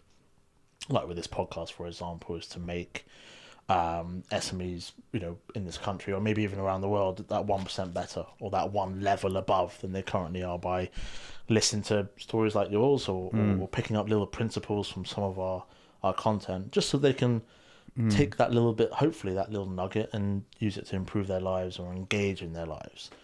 I think all too often a lot of people that we meet are just kind of going through the motions. They just kind of take each day as it comes. There's no real planning or thought of what's next. It's just kind of, I've got to go to work today, or I've got to do this today.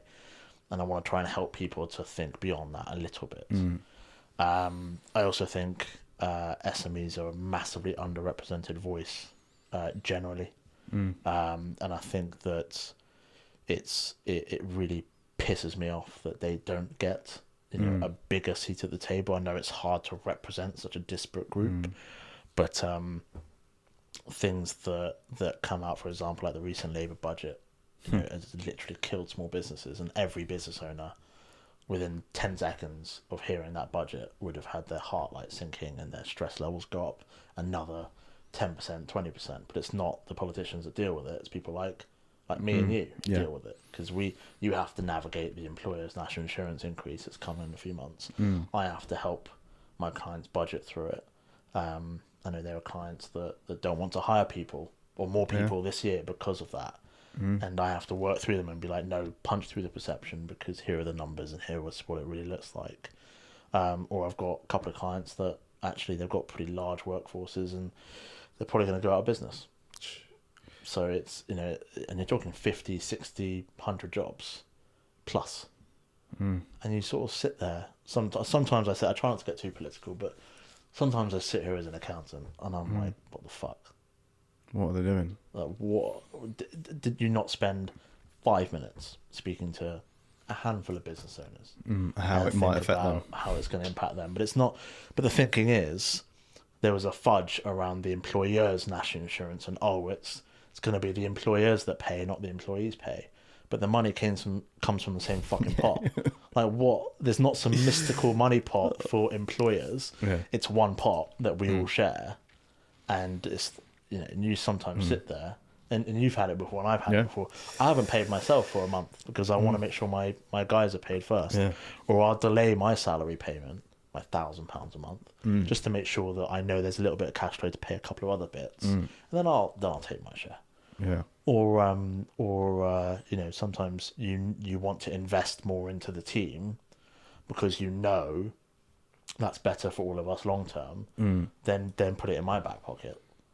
So I think politicians in particular, I really want them to get that insight into what it's really like to run a small and medium sized business, because we're the ones that are the backbone of the economy. We are the majority of the workforce. We're the majority of the tax revenue. We're the majority of what is keeping UK PLC and pretty much most economies around the world going.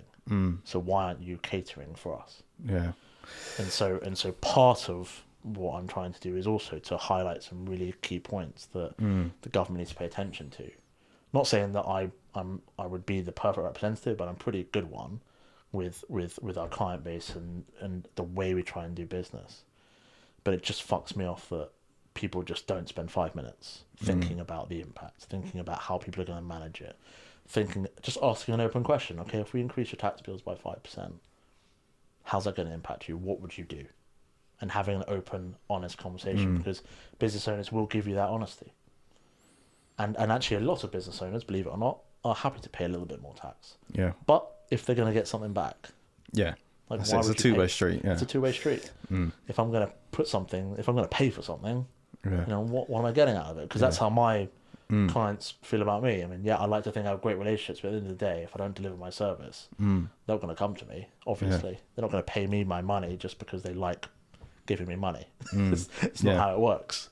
There's a business relationship as well as something more, if that's how you develop the friendships and relationships. So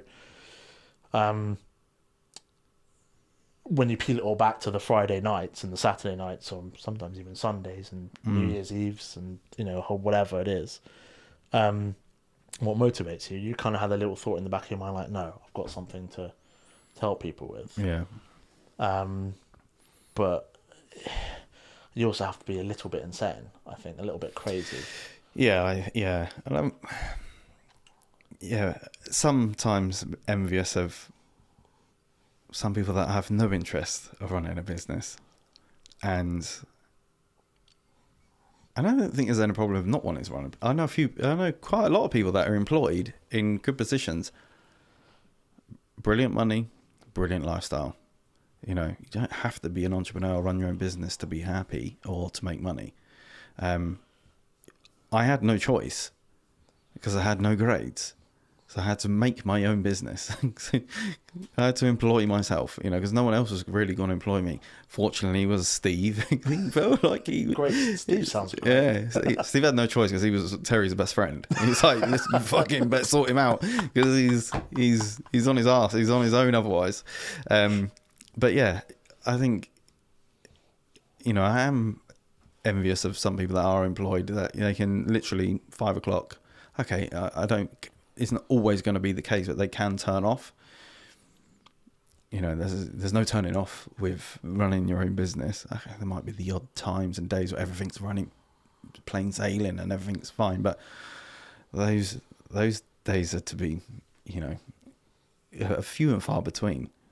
Which but it's it's. I think you have to be a little bit mad, and yeah.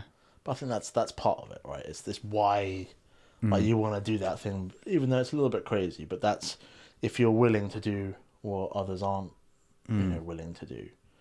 Then to a large extent, there's value, there's rewards, there's that's where the drive and the growth and the sort of goal achieving is. Because if no one else is doing it, or very few people are, and it's valuable, then clearly you're going to achieve something that most people aren't going to achieve.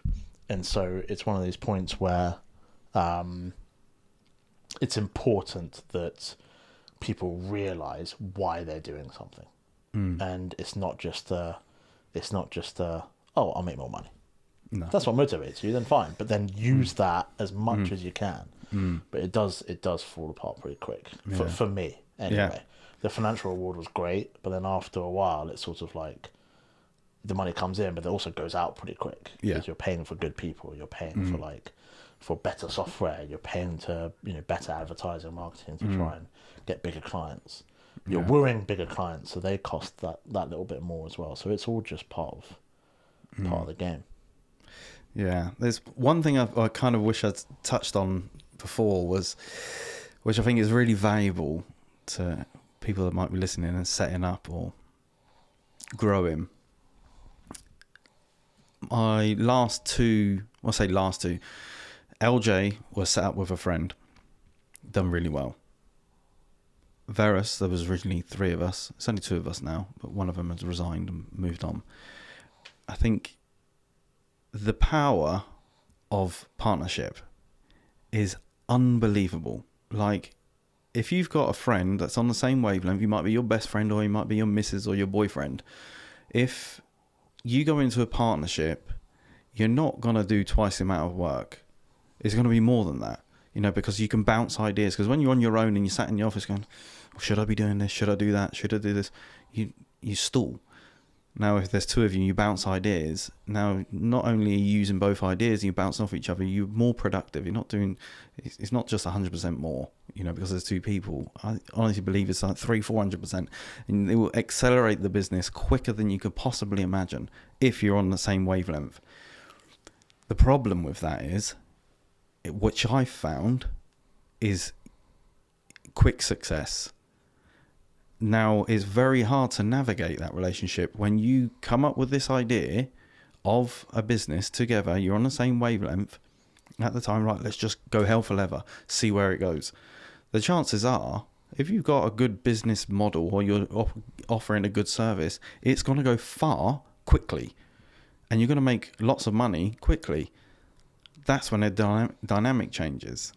Now, and I've seen, it's not just me, I've seen it with other people, but I think if you're starting a business, I'd urge anyone to do this with a friend or partner, is to sit down, which I wish I would have done, which is something I maybe should have said, is what's the lesson I should have, what I've learned, is to write down each other, hash it out, each other's responsibilities of what you're expecting and expectations from each other.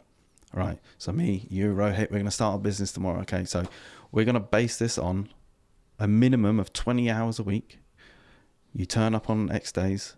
You know, you got to give each other at least a week's notice. If you're going away on holiday, you're going to do this. When the money comes in, we're going to split it this way. I think people, you don't think about this at the start because you don't think it's actually going to work.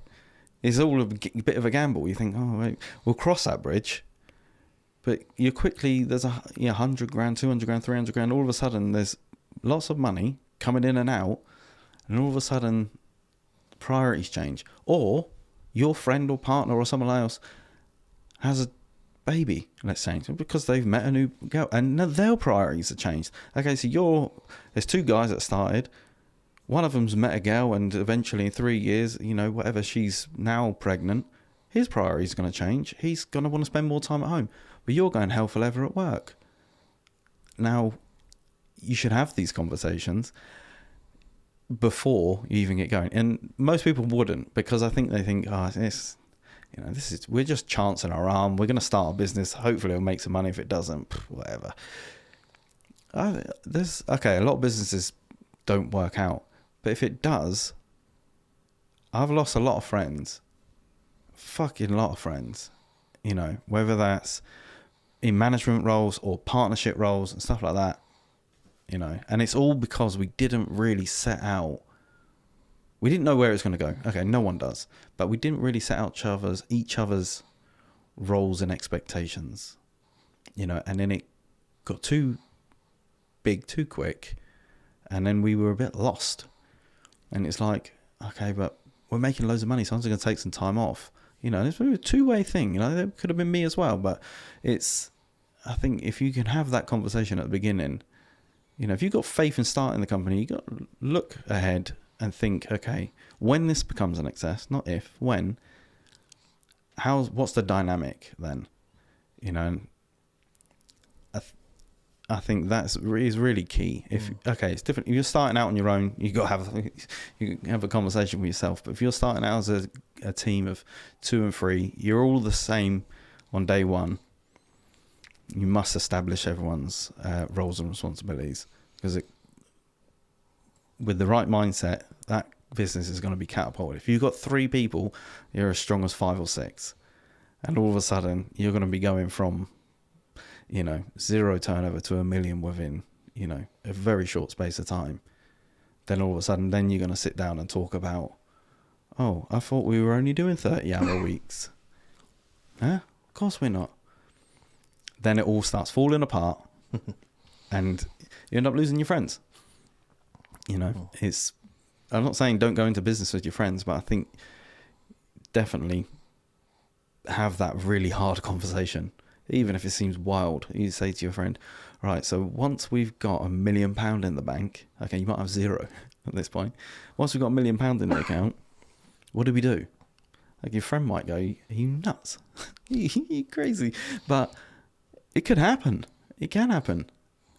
You know, then if it does, at least you just go, oh, do you remember way back when, 5 years ago, 10 years ago, you know, we said when we had £1 million in the account, we were going to invest it and we were going to do that.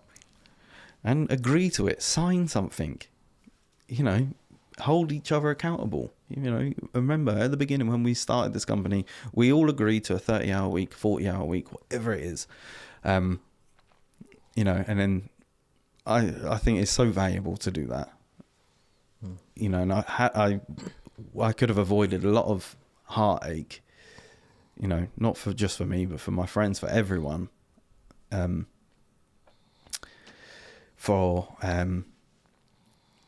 lot of heartache for everyone involved had we just had that tough conversation. You know, it's very hard to negotiate 60-40 once you're doing 5 million. Yeah. You know, if you're only at the point where you're doing 50,000. There's your chance, you know. But yeah, I think had I done that, hindsight's a wonderful thing, you know, but it would have, a lot of heartache would have been saved if you know. But no one ever told me that. It's only just something I've learned along the way. I think, shit, man, if I just, you know, you wouldn't think to do it at the time because you wouldn't think it's possible. I've come up with this bizarre idea. Me and you are going to sell watches. Lo and behold, turns into £1 million business. All of a sudden, you're doing all the sales and I'm driving around in that Ferrari I was on about. You're going to be fucking bastard. I will give you a call, yeah. Hang about, where are you? Yeah, so, yeah. But yeah, I think it's you know, hopefully it's something valuable that people might listen to and go, oh shit, yeah, maybe, you know. Yeah. Because there's a chance. There's a huge, well, a big chance that you become a success. And yeah, too little too late. You start negotiating terms 5 years in.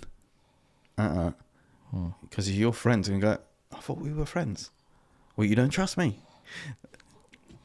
Yeah. And the emotional angle gets weaved into the professional angle, which ultimately is difficult to untangle, right? And it's if it's that moment when things are really tough or really good, that's the difficult bit. And I think one of the difficult parts of business is that it's not just it's not like a snapshot. It's not like now I'm successful. You have to be successful every day.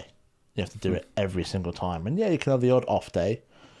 But by and large, every single year, every single month, every single week, you've got to be able to keep on top of stuff. Yeah. And if you don't have those conversations with, you know, whomever, it's not happening. It's just not happening. And you can't go, oh, I've made 5 million last year, I'm going to do 6 million this year. Fine, but how?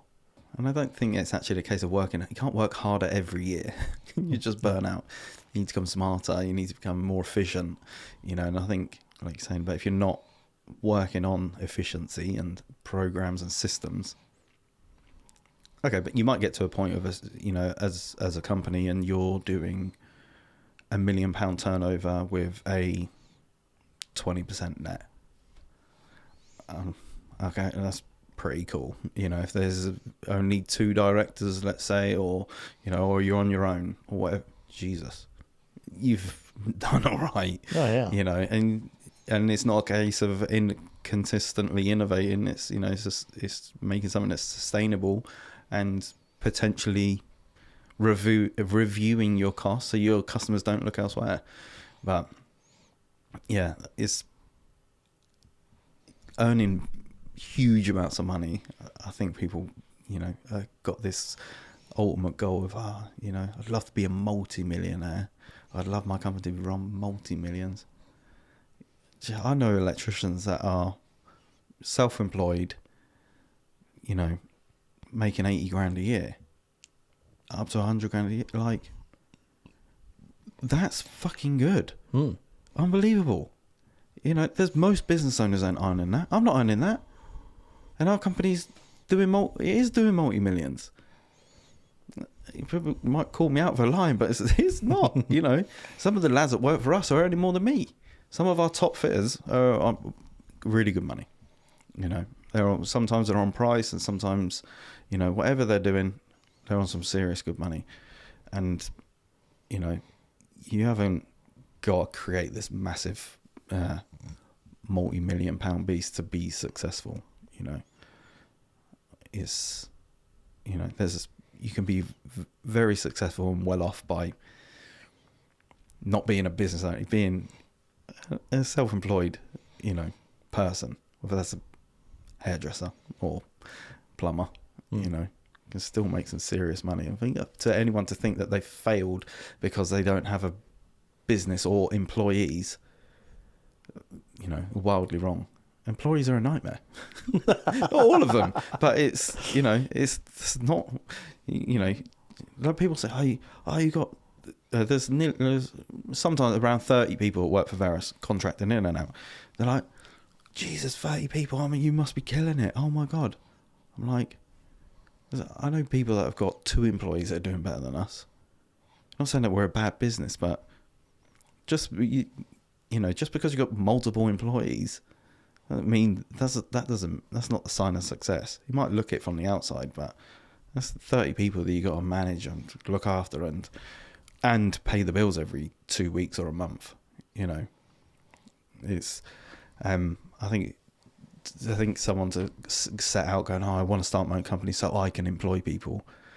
God, don't let that be the goal. It's, okay, yeah, you might need to scale and do that, but it shouldn't be the goal is to have employees, unless you're, a bit egotistical and you just want to boss people around. But that's short-lived because people go, I'm not working for him, he's a knob. But yeah, it's, some people do think that having lots of employees means, success. And, reality is end of the month comes around, you got 30 people's wages to pay for. Just do the sums on that. 30 people times $2,000 a month, $3,000, $4,000, whatever it may be. There's a lot. That's a lot. That's a lot of pressure. And as you say, it's, whilst you're not responsible for their families, like that person you're hiring might be the breadwinner of the family. So if you don't pay them, they can't pay their rent or their mortgage or buy stuff for their kids, and you're responsible for that. So it's not just an overhead. It is a genuine responsibility. Yeah, and unless you're, wired in such a way that I don't care. It's not my problem. But again, very short-lived, and I think there's few people that actually manage to get to that position with that mindset, because you get sus straight away. You can't be not my problem type of guy or girl and scale a team, because soon as one of the employees or contractors hears that you're not paying on time or underpaying or finding issues in their works, fabricating issues, the other people are going to start looking and thinking, he's not a good guy. Why am I working for him for? What's the incentive of me being here? And then why am I going to give it my all? Correct. Why am I just going to work someone else? Well, Jordan, thank you very much for joining me on the show. Thank you for having me. Really appreciate it. And thank you. I wish you all the best. Cheers, thank you. Cheers, Jordan. Take care.